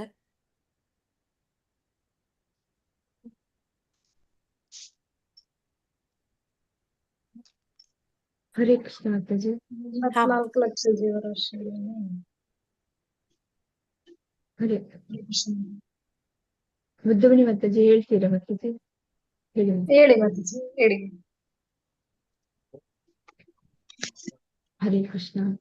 ಆದ್ರೆ ಇದ್ರೊಳಗೆ ಏನ್ ಹೇಳ್ತಿತ್ತು ಅಂದ್ರೆ, ಗಾಳಿಯು ಗಂಧಗಳನ್ನು ಒಯ್ಯುವಂತೆ ಐಹಿಕ ಜಗತ್ತಿನಲ್ಲಿ ಜೀವಿಯು ತನ್ನ ಜೀವನದ ವಿವಿಧ ಕಲ್ಪನೆಗಳನ್ನ, ಅಂದ್ರೆ ಹಿಂದಿನ ಜನ್ಮದಲ್ಲಿ ನಾವು ಏನನ್ನ ಮಾಡಿದ್ದೇವೆ ಅಂದ್ರೆ ಕರ್ಮ, ಅಂದ್ರೆ ನಾವು ಸಾಯುವ ಸಮಯದಲ್ಲಿ, ದೇಹವನ್ನು ಬಿಡುವ ಸಮಯದಲ್ಲಿ ಯಾವ ಬಯಕೆಯನ್ನು ಹೊತ್ತುಕೊಂಡು ಹೋಗಿದ್ದೇವೆ, ಮತ್ತೆ ಅದನ್ನ ತೆಗೆದುಕೊಂಡು ಮತ್ತೊಂದು ಜನ್ಮದಲ್ಲಿ ದೇಹಾಂತರ ಪ್ರಾಪ್ತಿ, ಮತ್ತೊಂದು ಜನ್ಮದಲ್ಲಿ ಆ ಬಯಕೆಗಳು ಅದು ಬೀಜವಾಗಿ, ಅಂದ್ರೆ ಅದನ್ನ ಹೊತ್ಕೊಂಡು ಹೋಗ್ತಾರೆ ಅಂತ ಹೇಳ್ತಾರೆ. ಅಂದ್ರೆ ಗಾಳಿ ಹೇಗೆ ಒಂದು ದುರ್ಗಂಧವನ್ನು ಹೊತ್ಕೊಂಡು ಹೋಗ್ಬೋದು, ಅಂದ್ರೆ ಸುಗಂಧವನ್ನು ಹೊತ್ಕೊಂಡು ಹೋಗ್ಬೋದು, ಹಾಗೆ ಜೀವಿಯು ತನ್ನ ಹಿಂದಿನ ಜನ್ಮದ ಕರ್ಮಗಳನ್ನ ಮತ್ತೊಂದು ಜನ್ಮಕ್ಕೆ ಅವನು ಹೊತ್ಕೊಂಡೇ ಹೋಗ್ತಾನೆ ಅಂತ ಹೇಳ್ತಾರೆ ಮಾತಾಜಿ. ಮತ್ತೆ ಅದಕ್ಕೆ ಸರಿಯಾಗಿ ಅವನು ಆ ದೇಹವನ್ನ ಪಡೆಯುತ್ತಾನೆ. ಆ ಬಯಕೆಗಳಿಗೆ ಸರಿಯಾಗಿ ಆ ಗುಣಕ್ಕೆ ಒಳಗಾಗಿ ಬಯಕೆ ಇರುತ್ತಲ್ಲ, ಆ ಬಯಕೆಗಳಿಗೆ ಸರಿಯಾಗಿ ಅವನು ದೇಹವನ್ನ ಪಡೆಯುತ್ತಾನೆ. ಅಂದ್ರೆ ಯಾವುದೇ ದೇಹವನ್ನ ಅವನು ಪಡೆಯಬಹುದಲ್ವಾ? ಹರೇ ಕೃಷ್ಣ ಮಾತಾಜಿ. ಪ್ರಭುಜಿ ಹೇಳಿ ಪ್ರಭುಜಿ. ಹರೇ ಕೃಷ್ಣ. ಕರ್ಮ ಬಯಕೆಯನ್ನು ಮತ್ತೊಂದು ದೇಹವನ್ನು ಪಡೆಯುವಾಗ ದೇಹದ ಹಿಂದೆ ಬರುತ್ತೆ ಮಾತಾಜಿ. ಹಾ ಪ್ರಭುಜಿ. ಅದೇ ಸೂಕ್ಷ್ಮ ಶರೀರವನ್ನ ತಗೊಂಡೋಗ್ತಾನೆ ಅಂತ. ಮನಸ್ಸು ಅನ್ನುವಂಥದ್ದು ಆ ಸೂಕ್ಷ್ಮ ಶರೀರ, ಆ ದೇಹವನ್ನ ಬಿಡ್ತಾನೆ, ಆದ್ರೆ ಸೂಕ್ಷ್ಮ ಶರೀರವನ್ನ ಆತ್ಮ ತಗೊಂಡು ಹೋಗ್ತಾನೆ. ಯಾವ ರೀತಿ ತಗೊಂಡು ಹೋಗ್ತಾನೆ ಅಂತಂದ್ರೆ, ಗಾಳಿ ಗಂಧವನ್ನ ತಗೊಂಡು ಹೋಗೋ ಹಾಗೆ. ಈಗ ನಾವು ನೋಡ್ತೀವಿ ಅನೇಕ ಸತಿ ಏನಾಗುತ್ತೆ ಅಂದ್ರೆ, ಕೆಲವೊಂದು ಮಕ್ಕಳು ಹುಟ್ಟಿನಿಂದಲೇ ಅವ್ರಿಗೆ ಆಧ್ಯಾತ್ಮಿಕದಲ್ಲಿ ತುಂಬಾ ಆಸಕ್ತಿ ಇರುತ್ತೆ. ಅಂದ್ರೆ ಮಲ್ಲಿಗೆ ಗಿಡದ ಮೇಲೆ ಗಾಳಿ ಬೀಸಿದ್ರೆ ಆ ಕಂಪನ್ನ ತಗೊಂಡೋಗುತ್ತೆ. ಹಾಗೆ ಅವ್ರ ಹಿಂದಿನ ಜನ್ಮದಲ್ಲಿ ಯಾವುದೋ ಒಂದು ಆಧ್ಯಾತ್ಮಿಕದಲ್ಲಿ ಅಂದ್ರೆ ಭಕ್ತಿಯಲ್ಲಿ ಮುಂದುವರೆದಂತಹ ಜನ, ಆ ಒಂದು ಆತ್ಮ ಇನ್ನೊಂದು ದೇಹ ತಗೊಳ್ಳುವಾಗ್ಲೂ ಕೂಡ ಅದರ ಒಂದು ಹಿಂದಿನ ಒಂದು ಸಂಸ್ಕಾರಗಳು ಹಾಗೆ ಬರುತ್ತೆ ಅಂತ. ಹಾಗೆ ಇಲ್ಲಿ ಹೇಳ್ತಾ ಇದ್ದಾರೆ. ಅಂದ್ರೆ ನಮ್ಮ ಹಿಂದಿನ ಸಂಸ್ಕಾರಗಳು ನಾವು ಮತ್ತೆ ಬೇರೆ ದೇಹವನ್ನ ಪಡ್ಕೊಳ್ಳೋದಕ್ಕೆ ಸಹಾಯನ ಮಾಡುತ್ತೆ, ಮತ್ತೆ ಆ ಹಿಂದಿನ ನೆನಪುಗಳು ಕೂಡ ಕೆಲವೊಂದು ಸಲ ಹಾಗೆಯೇ ಉಳಿಯುತ್ತೆ ಅನ್ನೋದನ್ನ ಇಲ್ಲಿ ಹೇಳ್ತಾ ಇದ್ದಾರೆ. ಯಾಕೆ ಅಂತಂದ್ರೆ, ಆ ಸೂಕ್ಷ್ಮ ಶರೀರ ಇನ್ನೂ ಅದೇ ನಮ್ಮ ಜೊತೆಯಲ್ಲಿ ಬರ್ತಾ ಇದೆ, ಆತ್ಮದ ಜೊತೆಯಲ್ಲಿ ಬರ್ತಾ ಇದೆ, ತನ್ನೆಲ್ಲ ಹಿಂದಿನ ನೆನಪುಗಳನ್ನು ಕೂಡ ಎತ್ಕೊಂಡು ಬರ್ತಾ ಇದೆ. ಅಧಿಷ್ಠಾಯ ಮನಶ್ಚಾಯ, ಇವನು ಮನಸ್ಸಿನ ಸುತ್ತ ಜೋಡಿಸಿದೆ. ಯಾವ ರೀತಿ ಇದೆ ಅನ್ನೋದನ್ನ ಇಲ್ಲಿ ಹೇಳ್ತಾ ಇದ್ದಾರೆ. ಮನಸ್ಸಿನ ಸುತ್ತ ಅಂದ್ರೆ ಅಂಗೈನ 5 ಬೆರಳುಗಳನ್ನ ಅದಕ್ಕೆ ಅಂಗೈಗೆ ಹೇಗೆ ಜೋಡಿಸಿದ್ದಾರೆ, ಹಾಗೆ ಈ ಮನಸ್ಸು ಅನ್ನುವಂಥದ್ದು ಅಂಗೈ ಆದ್ರೆ ಅದರ ಸುತ್ತ ಈ 5 ಬೆರಳುಗಳು ಇರೋ ಹಾಗೆ ಇಲ್ಲಿ ಚಕ್ಷು ಕಣ್ಣು, ಗ್ರಹಣ ಮೂಗು, ರಸನಂ ನಾಲಿಗೆ, ಸ್ಪರ್ಶನಂ ಸ್ಪರ್ಶ, ಶ್ರೋತ್ರಂ ಕಿವಿ, ಈ ಎಲ್ಲ ಒಂದು 5 ಇಂದ್ರಿಯಗಳನ್ನು ಕೂಡ ಆ ಮನಸ್ಸಿನ ಸುತ್ತ ಜೋಡಿಸಿದೆ ಅಂತ. ಆ ಮನಸ್ಸು ಅದರಲ್ಲಿ ಎಂತಹ ಒಂದು ಬಯಕೆ ಇದೆ ಅದಕ್ಕೆ ಅನುಗುಣವಾದಂತಹ ಒಂದು ಇಂದ್ರಿಯಗಳನ್ನ ಆಯ್ಕೆ ಮಾಡ್ಕೊಳ್ಳುತ್ತೆ. ಅಂದ್ರೆ ಅದಕ್ಕೆ ತಕ್ಕಂತಹ ಇಂದ್ರಿಯಗಳು. ಈಗ ಯಾರಿಗೋ ಒಬ್ಬರಿಗೆ ಗಾಳಿಯಲ್ಲಿ ಹಾರಾಡುವ ಆಸೆ ಇದೆ ಅಂತಂದ್ರೆ, ಅವ್ರು ಯಾವ್ದಾದ್ರು ಒಂದು ದೇವತೆ ಆಗ್ಬೇಕು ಅಂತ ಇಚ್ಛಿಸಿದ್ರು ಅಂದ್ರೆ, ಅವರ ಒಂದು ಕರ್ಮಕ್ಕೆ ಅನುಗುಣವಾಗಿ ದೇವತೆ ಆಗುವಂತಹ ಪುಣ್ಯ ಅವ್ರಿಗಿತ್ತು ಅಂದ್ರೆ ಅದು ಆ ದೇಹ ಸಿಗುತ್ತೆ.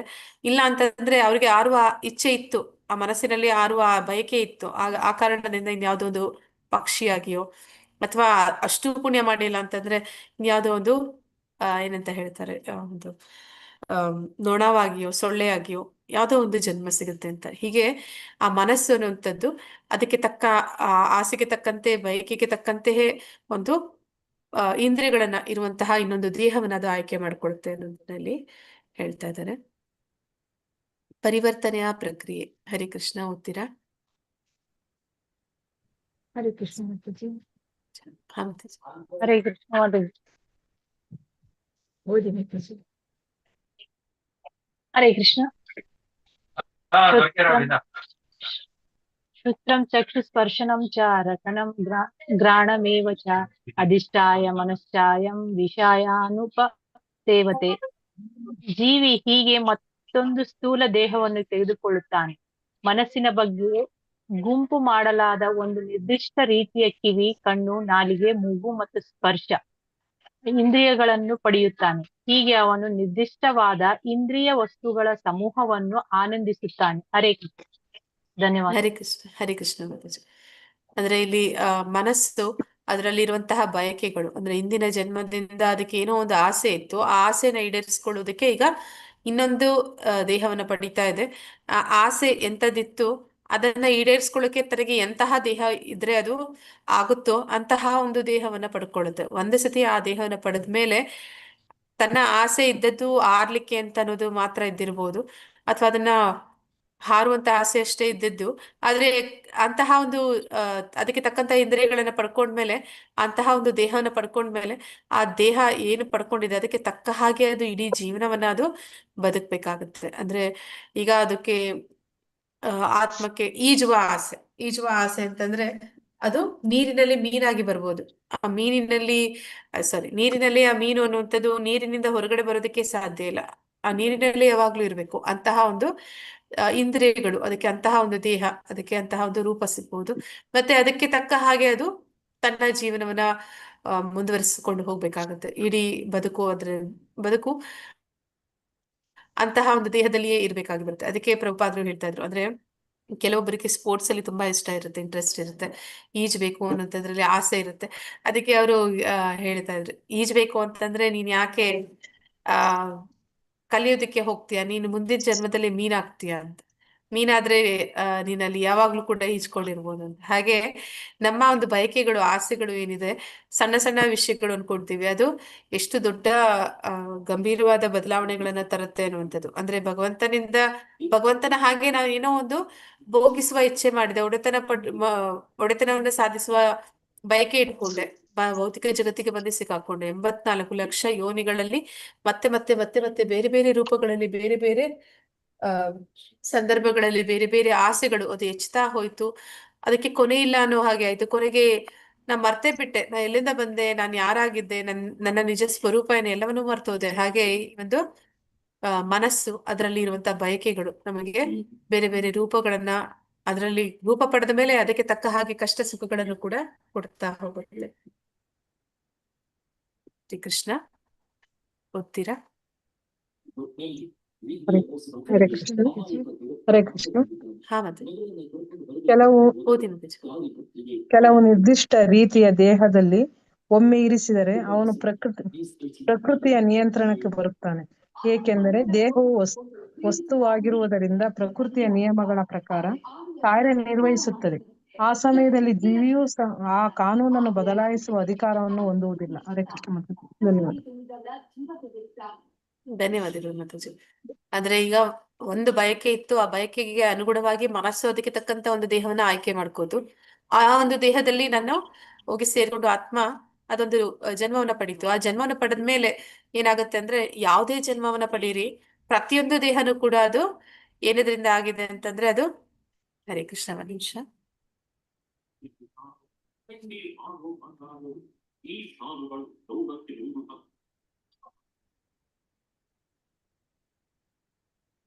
ಕ್ಷಮಿಸಿ. ಆ ಒಂದು ದೇಹವನ್ನು ಪಡೆದ ಮೇಲೆ ಪ್ರತಿಯೊಂದು ದೇಹನೂ ಕೂಡ ಈ ಭೌತಿಕ ಪ್ರಕೃತಿಯಿಂದನೇ ಆಗಿರುವಂತದ್ದು. ಅಂದ್ರೆ ಪಂಚಭೂತಗಳಿಂದ ಆದಂತಹನೇ ದೇಹ. ಯಾವುದೇ ದೇಹವನ್ನು ಪಡೆದ್ರೂ ಕೂಡ ಈ ಗುಣಗಳು ಏನಿದೆ ಅದು ಅದರ ಮೇಲೆ ಒಂದು ಹಿಡಿತವನ್ನ ಸಾಧಿಸ್ತವೆ. ಆ ಗುಣಗಳಿಗೆ ಅನುಗುಣವಾಗಿ ನಾವು ಯಾವ್ದಾದ್ರೂ ಒಂದು ಗುಣದಲ್ಲಿ, ಅಂದ್ರೆ ನಾವು ನೋಡ್ತೀವಿ, ಪ್ರಾಣಿಗಳಿರ್ಬೋದು, ಒಂದು ನೊಣ ಇರ್ಬೋದು, ಯಾವುದೇ ಇರ್ಬೋದು, ಪಕ್ಷಿ ಇರ್ಬೋದು, ಎಲ್ಲವೂ ಕೂಡ ಸತ್ವಗುಣ, ರಜಗುಣ, ತಮೋಗುಣ ಅನ್ನುವಂತಹ ಗುಣದ ನಿಯಂತ್ರಣದಲ್ಲಿ ಸದಾ ಇರ್ತವೆ. ಆದ್ರೆ ಯಾವ್ದಾದ್ರೂ ಒಂದು ದೇಹವನ್ನ ಒಮ್ಮೆ ಆಯ್ಕೆ ಮಾಡ್ಕೊಂಡು ಆ ಜನ್ಮವನ್ನ ಪಡೆದ ಮೇಲೆ ನಾನು ಆಮೇಲೆ ಇನ್ನೇನು ಮಾಡೋದಕ್ಕೆ ಅಲ್ಲಿ ಸಾಧ್ಯ ಇಲ್ಲ. ಅಂದ್ರೆ ಬೇರೇನು ಮಾಡಕ್ಕೆ ಸಾಧ್ಯ ಇಲ್ಲ. ನಾನು ಏನಂತ ಹೇಳ್ತಾರೆ, ಸಿಂಹ, ಹುಲಿ ಆದೆ, ಚಿರತೆ ಆದೆ ಅಂದ್ರೆ ನಾನು ಬೇಟೆಯಾಡಿನೇ ತಿನ್ಬೇಕು, ಬೇಟೆಯಾಡಿನೇ ನಾನು ಊಟ ತಿನ್ಬೇಕು, ಮತ್ತೆ ಅಲ್ಲಿ ನಾನು ರಕ್ತವನ್ನೇ ಕುಡಿಯುವಂಥದ್ದು. ಹಾಗೆ ಅದನ್ನ ನಾವು ಬದಲಾಯಿಸೋದಕ್ಕೆ ಸಾಧ್ಯ ಇಲ್ಲ. ನಾಯಿಯ ಒಂದು ಜನ್ಮ ಪಡೆದ್ರೆ ಅಲ್ಲಿ ನಾನು ಹೊಗಳುವಂಥದ್ದು, ಮೀನಿನ ಜನ್ಮ ಪಡೆದ್ರೆ ಈಜುವಂಥದ್ದು, ಪಕ್ಷಿಯ ಜನ್ಮ ಪಡೆದ್ರೆ ಹಾರುವಂಥದ್ದು, ಇದೆಲ್ಲ ಕೂಡ ಆ ಜೀವಿಯು ಅಂದ್ರೆ ಆ ಸಮಯದಲ್ಲಿ ಜೀವಿಯು ಆ ಕಾನೂನನ್ನು ಬದಲಾಯಿಸುವ ಅಧಿಕಾರವನ್ನು ಹೊಂದಿರುವುದಿಲ್ಲ. ಆದ್ರೆ ಅದನ್ನ ಬಿಟ್ಟು ನಾನು ಬೇರೇನು ಮಾಡಕ್ ಸಾಧ್ಯ ಇಲ್ಲ.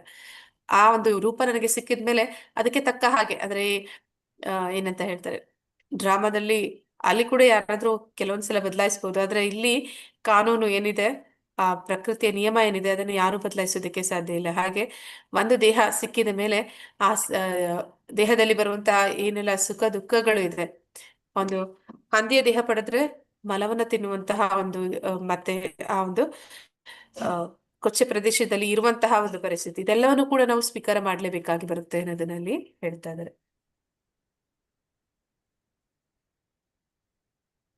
ಹರೇ ಕೃಷ್ಣ. ಹರೇ ಕೃಷ್ಣ ಮಾತಾಜಿ. ಪರಿವರ್ತನೆಯ ಪ್ರಕ್ರಿಯೆ. ಒಂದು ಜೀವನವನ್ನು ನಾಯಿಯ ದೇಹಕ್ಕೆ ಹಾಕಲಾಗಿದೆ ಎಂದು ಭಾವಿಸೋಣ. ನಾಯಿಯ ದೇಹಕ್ಕೆ ಹಾಕಿದ ತಕ್ಷಣ ಅವನು ನಾಯಿಯಂತೆ ವರ್ತಿಸಬೇಕು. ಅವನು ಬೇರೆ ರೀತಿಯಲ್ಲಿ ವರ್ತಿಸಲು ಸಾಧ್ಯವಿಲ್ಲ. ಮತ್ತು ಜೀವಂತ ಅಸ್ತಿತ್ವವನ್ನು ಹಂದಿಯ ದೇಹಕ್ಕೆ ಹಾಕಿದರೆ ಅವನು ಮಲವನ್ನು ತಿನ್ನಲು ಮತ್ತು ಹಂದಿಯಂತೆ ವರ್ತಿಸಲು ಒತ್ತಾಯಿಸಲಾಗುತ್ತದೆ. ಹರೇ ಕೃಷ್ಣ ಮಾತಾಜಿ. ಅಂದ್ರೆ ನಾವ್ ಅನ್ಕೋತೀವಿ ನಾವ್ ಮಾಡ್ತಾ ಇರುವಂತ ಒಂದು ಕಾರ್ಯ ಅನ್ನುವಂಥದ್ದು ಸರಿನಾ ತಪ್ಪು ಅಂತಾನೆ ಯೋಚನೆ ಮಾಡ್ದಿರ ಮಾಡ್ತಾ ಇರ್ತೀವಿ. ಆದ್ರೆ ರಜೋಗುಣ ತಮ್ಮ ಗುಣಗಳಲ್ಲಿ ಇರುವಂತಹ ವ್ಯಕ್ತಿಗಳು ಇಂತಹ ಒಂದು ಜನ್ಮಗಳನ್ನ ಪಡಿತಾರೆ.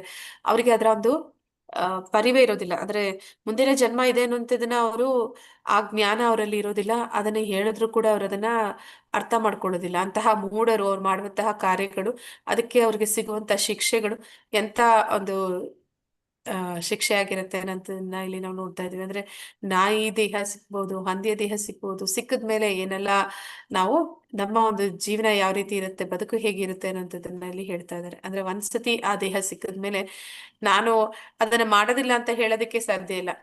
ತಾನಾಗಿಯೇ ಅದೆಲ್ಲವೂ ಕೂಡ ನಾನು ಮಾಡ್ಲೇಬೇಕಾಗುತ್ತದೆ. ಹಾಗೆ ಆತ್ಮ ಅನ್ನುವಂಥದ್ದು ಅದು ಉನ್ನತವಾದದ್ದು. ಅದು ಭಗವಂತನ ಧಾಮದಲ್ಲಿ ಭಗವಂತನ ಸೇವೆಯಲ್ಲಿ ಸದಾ ಆನಂದವಾಗಿ ಇದ್ದಂಥದ್ದು. ಈಗ ಇಲ್ಲಿ ಭೌತಿಕ ಜಗತ್ತಿನಲ್ಲಿ ಒಂದು ತಪ್ಪು ಇನ್ನೊಂದು ತಪ್ಪಾಗಿ ಮತ್ತೊಂದಾಗಿ ಇನ್ನೊಂದಾಗಿ ಅದು ಕೊನೆಗೆ ಎಂತಹ ಒಂದು ಪರಿಸ್ಥಿತಿಗೆ ಬರ್ತಾ ಇದೆ, ಆ ಪರಿಸ್ಥಿತಿಯಿಂದ ಅದನ್ನ ಬಿಡುಗಡೆ ಪಡಿಸ್ಲಿಕ್ಕೆ ಅದಕ್ಕೊಂದು ಅವಕಾಶ ಸಿಗುತ್ತೆ. ಅಂದ್ರೆ ಇಲ್ಲಿಂದ ನಾವು ಹೊರಗಡೆ ಹೋಗೋದಕ್ಕೆ ನಮ್ಗೊಂದು ಒಂದು ಬಾಗ್ಲಿದೆ ಅಂತ, ಮನುಷ್ಯ ಜನ್ಮ ಅನ್ನುವಂಥದ್ದು. ಅದು ಸಿಕ್ಕಾಗ ಈ ಒಂದು ಜ್ಞಾನ ನಮ್ಗೆ ತಿಳಿದಾಗ ಮತ್ತೆ ಇಂತಹ ತಪ್ಪುಗಳನ್ನು ನಾವು ಮಾಡಬಾರ್ದು ಅನ್ನೋದನ್ನಲ್ಲಿ ತಿಳ್ಕೊತೀವಿ.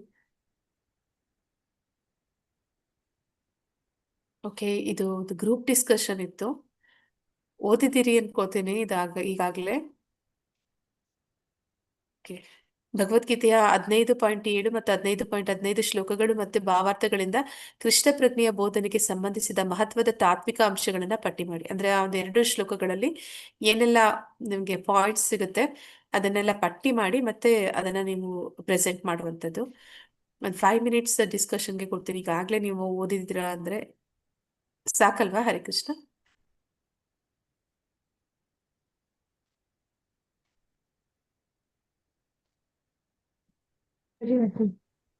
ಮತ್ತೆ 2020 ಅಂತಾನೆ ಲೆಕ್ಕ ಇಟ್ಕೋತೀನಿ. 4 ಗ್ರೂಪ್ಸ್ ಮಾಡೋದ.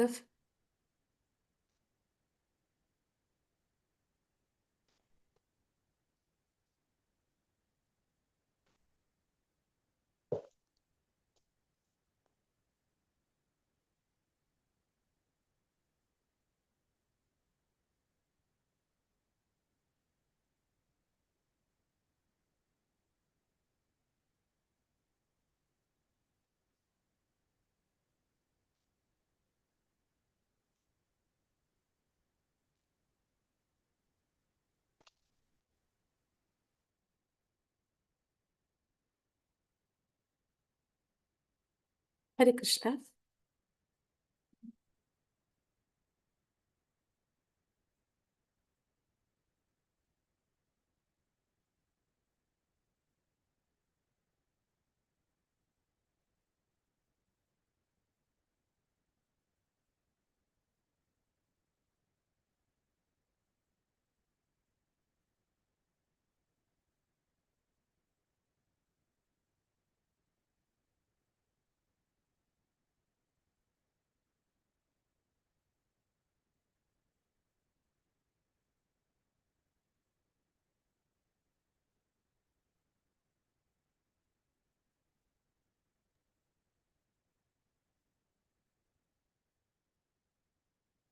ಮಾತಾಜಿ, ಗ್ರೂಪ್ ಅಲ್ಲಿ ಶೇರ್ ಆದಕ್ಕೆ ಇನ್ನೊಂದ್ಸಲ ಶೇರ್ ಮಾಡಿ ಮಾತಾಜಿ. ಪ್ರಭುಜಿ ಓಕೆ ಒಂದು ನಿಮಿಷ ಪ್ರಭುಜಿ. ಅದು ಬಂದು ಹಂಗೆ ಹೋಯ್ತು ನನ್ನಲ್ಲಿ ಅದಕ್ಕೆ.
ಹರೇ ಕೃಷ್ಣ. ಹರೇ ಸೊ ಕೃಷ್ಣ. ಮುತ್ತುಮಣಿ ಮಾತಾಜಿ. ಹಾ ಮಾತಾಜಿ. ಗ್ರೂಪ್ ಮಾತಾಜಿ ನಾನೆಲ್ಲ ಬರ್ಕೊಂಡಿಲ್ಲ ಮಾತಾಜಿ, ಎರಡು ಪಾಯಿಂಟ್ ಮಾತ್ರ ಬರ್ಕೊಂಡಿದ್ದೀನಿ. ಓಕೆ. ಈಗ ಯಾರು ಪ್ರೆಸೆಂಟ್ ಮಾಡ್ತೀರಾ ಗ್ರೂಪ್ 1 ಇಂದ ದಯವಿಟ್ಟು ವಿಡಿಯೋ ಆನ್ ಮಾಡ್ಕೊಂಡು ಹೇಳಿ.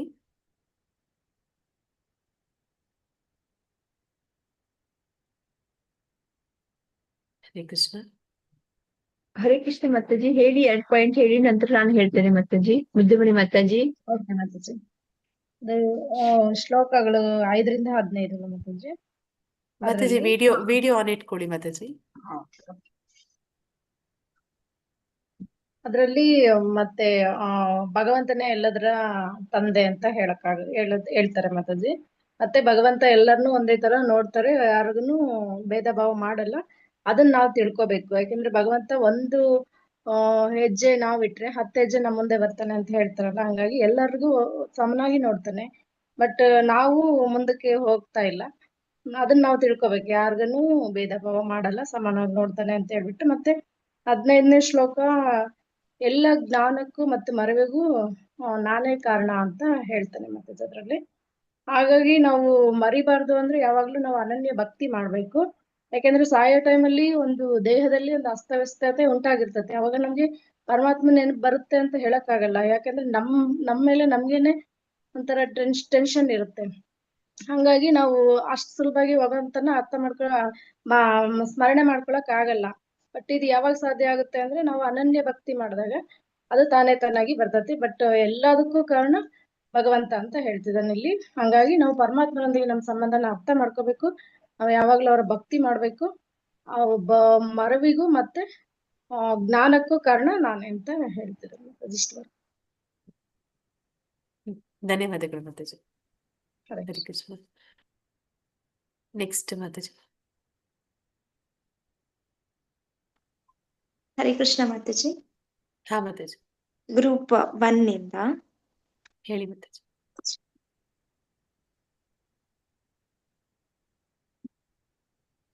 ಮಾತಾಜಿ 7ನೇ ಶ್ಲೋಕದಲ್ಲಿ ಭಗವಂತ ಮಮೈವಾಂಶ ಜೀವಲೋಕಿ ಜೀವಭೂತ ಸನಾತನ ಅಂತ ಹೇಳಿದಾದ್ರೆ, ಮಮ ಷಷ್ಠಾನಿ ಇಂದ್ರಿಯಾಣಿ ಪ್ರಕೃತಿ ಸ್ಥಾನಿ ಕರ್ಷ್ಯತೆ ಅಂತ.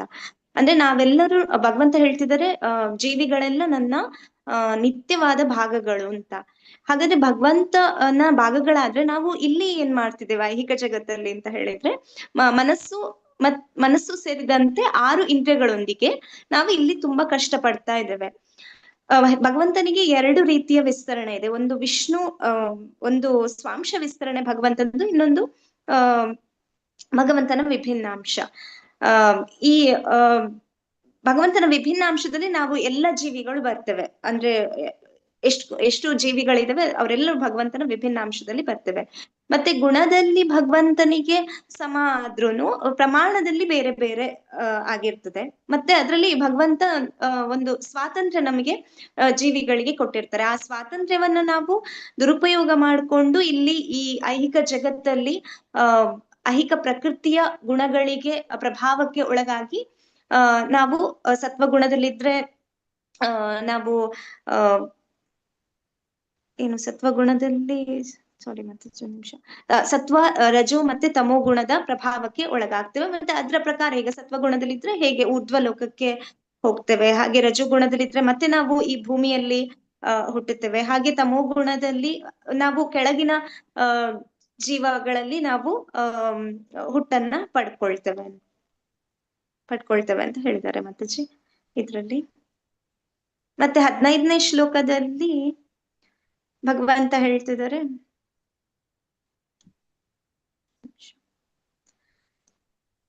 ಅಂದ್ರೆ ಸರ್ವಸ್ಯ ಚಾಹಂ ಹೃದಯ ಸನ್ನಿವಿಷ್ಟ ಅಂತ. ಅಂದ್ರೆ ಎಲ್ಲರ ಹೃದಯದಲ್ಲಿ, ಪ್ರತಿಯೊಂದು ಜೀವಿಯ ಹೃದಯದಲ್ಲಿ ಭಗವಂತ ಪರಮಾತ್ಮನಾಗಿದ್ದಾರೆ. ಮತ್ತೆ ಜೀವಿಗೆ ಅಗತ್ಯವಾದಂತಹ ಸ್ಮರಣೆ, ಜ್ಞಾನ, ಮರವು ಎಲ್ಲವೂ ಭಗವಂತನಿಂದ ಬರ್ತದೆ.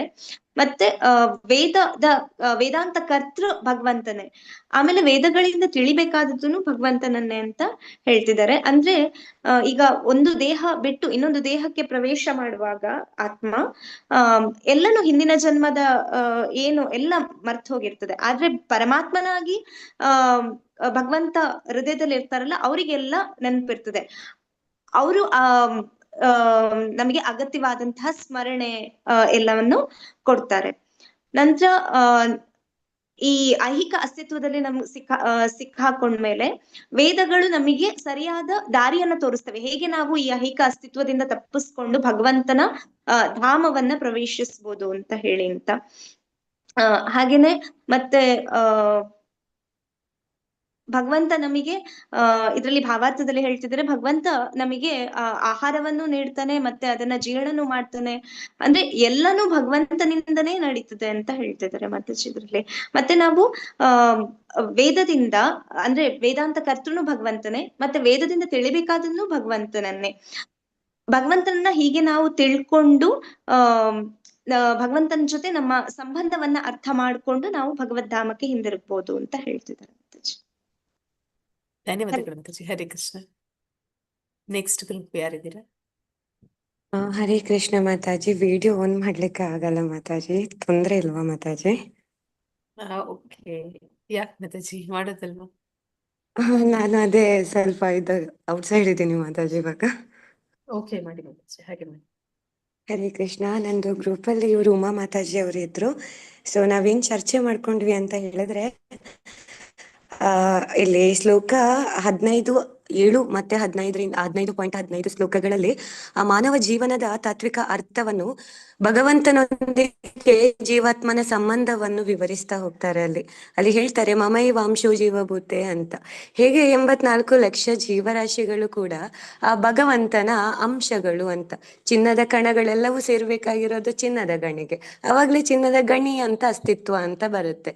ಚಿನ್ನದ ಕಣ ಬೇರೆ ಬೇರೆ ಆಗಿದ್ರೆ ಅಸ್ತಿತ್ವನೇ ಇರೋದಿಲ್ಲ ಅಲ್ವಾ? ಹಿಂದಿನ ಕಾಲದಲ್ಲೆಲ್ಲ ಹೇಗೆ ಅಂತ ಹೇಳಿದ್ರೆ, ಜ್ಯುವೆಲ್ಲರಿ ಶಾಪ್ ಅಲ್ಲಿ ಬೆಳಿಗ್ಗ ಎದ್ದಾಗ ಅವರು ಮಣ್ಣನ್ನೆಲ್ಲ ಕಲೆಕ್ಟ್ ಮಾಡ್ಕೊಳ್ತಾ ಇದ್ರು. ಯಾಕೆ ಹೇಳಿದ್ರೆ ಅದರಲ್ಲಿ ಚಿನ್ನದ ಕಣಗಳಿರ್ತಾ ಇತ್ತಂತೆ. ಸೊ ಅದನ್ನೆಲ್ಲ ಅವರು ಸೋಸ್ಬಿಟ್ಟು ಮತ್ತೆ ಚಿನ್ನದ ಆ ಒಂದು ಮುದ್ದೆಯನ್ನಾಗಿ ಮಾಡ್ತಾ ಇದ್ರು. ಚಿನ್ನದ ಮುದ್ದೆ ಆಗುವಾಗ್ಲೇ ನಮಗೆ ಗೊತ್ತಾಗೋದು ಅಂದ್ರೆ ಇದು ಚಿನ್ನ ಅಂತ. ಆ ಕಣ ಮಣ್ಣಿನೊಂದಿಗೆ ಬೆರೆತಾಗ ಗೊತ್ತಾಗೋದಿಲ್ಲ ಅಲ್ವಾ ಅದು ಚಿನ್ನ ಅಂತ, ಅಸ್ತಿತ್ವನೇ ಇಲ್ಲ, ಐಡೆಂಟಿಟಿನೇ ಇಲ್ಲ ಅಲ್ಲಿ.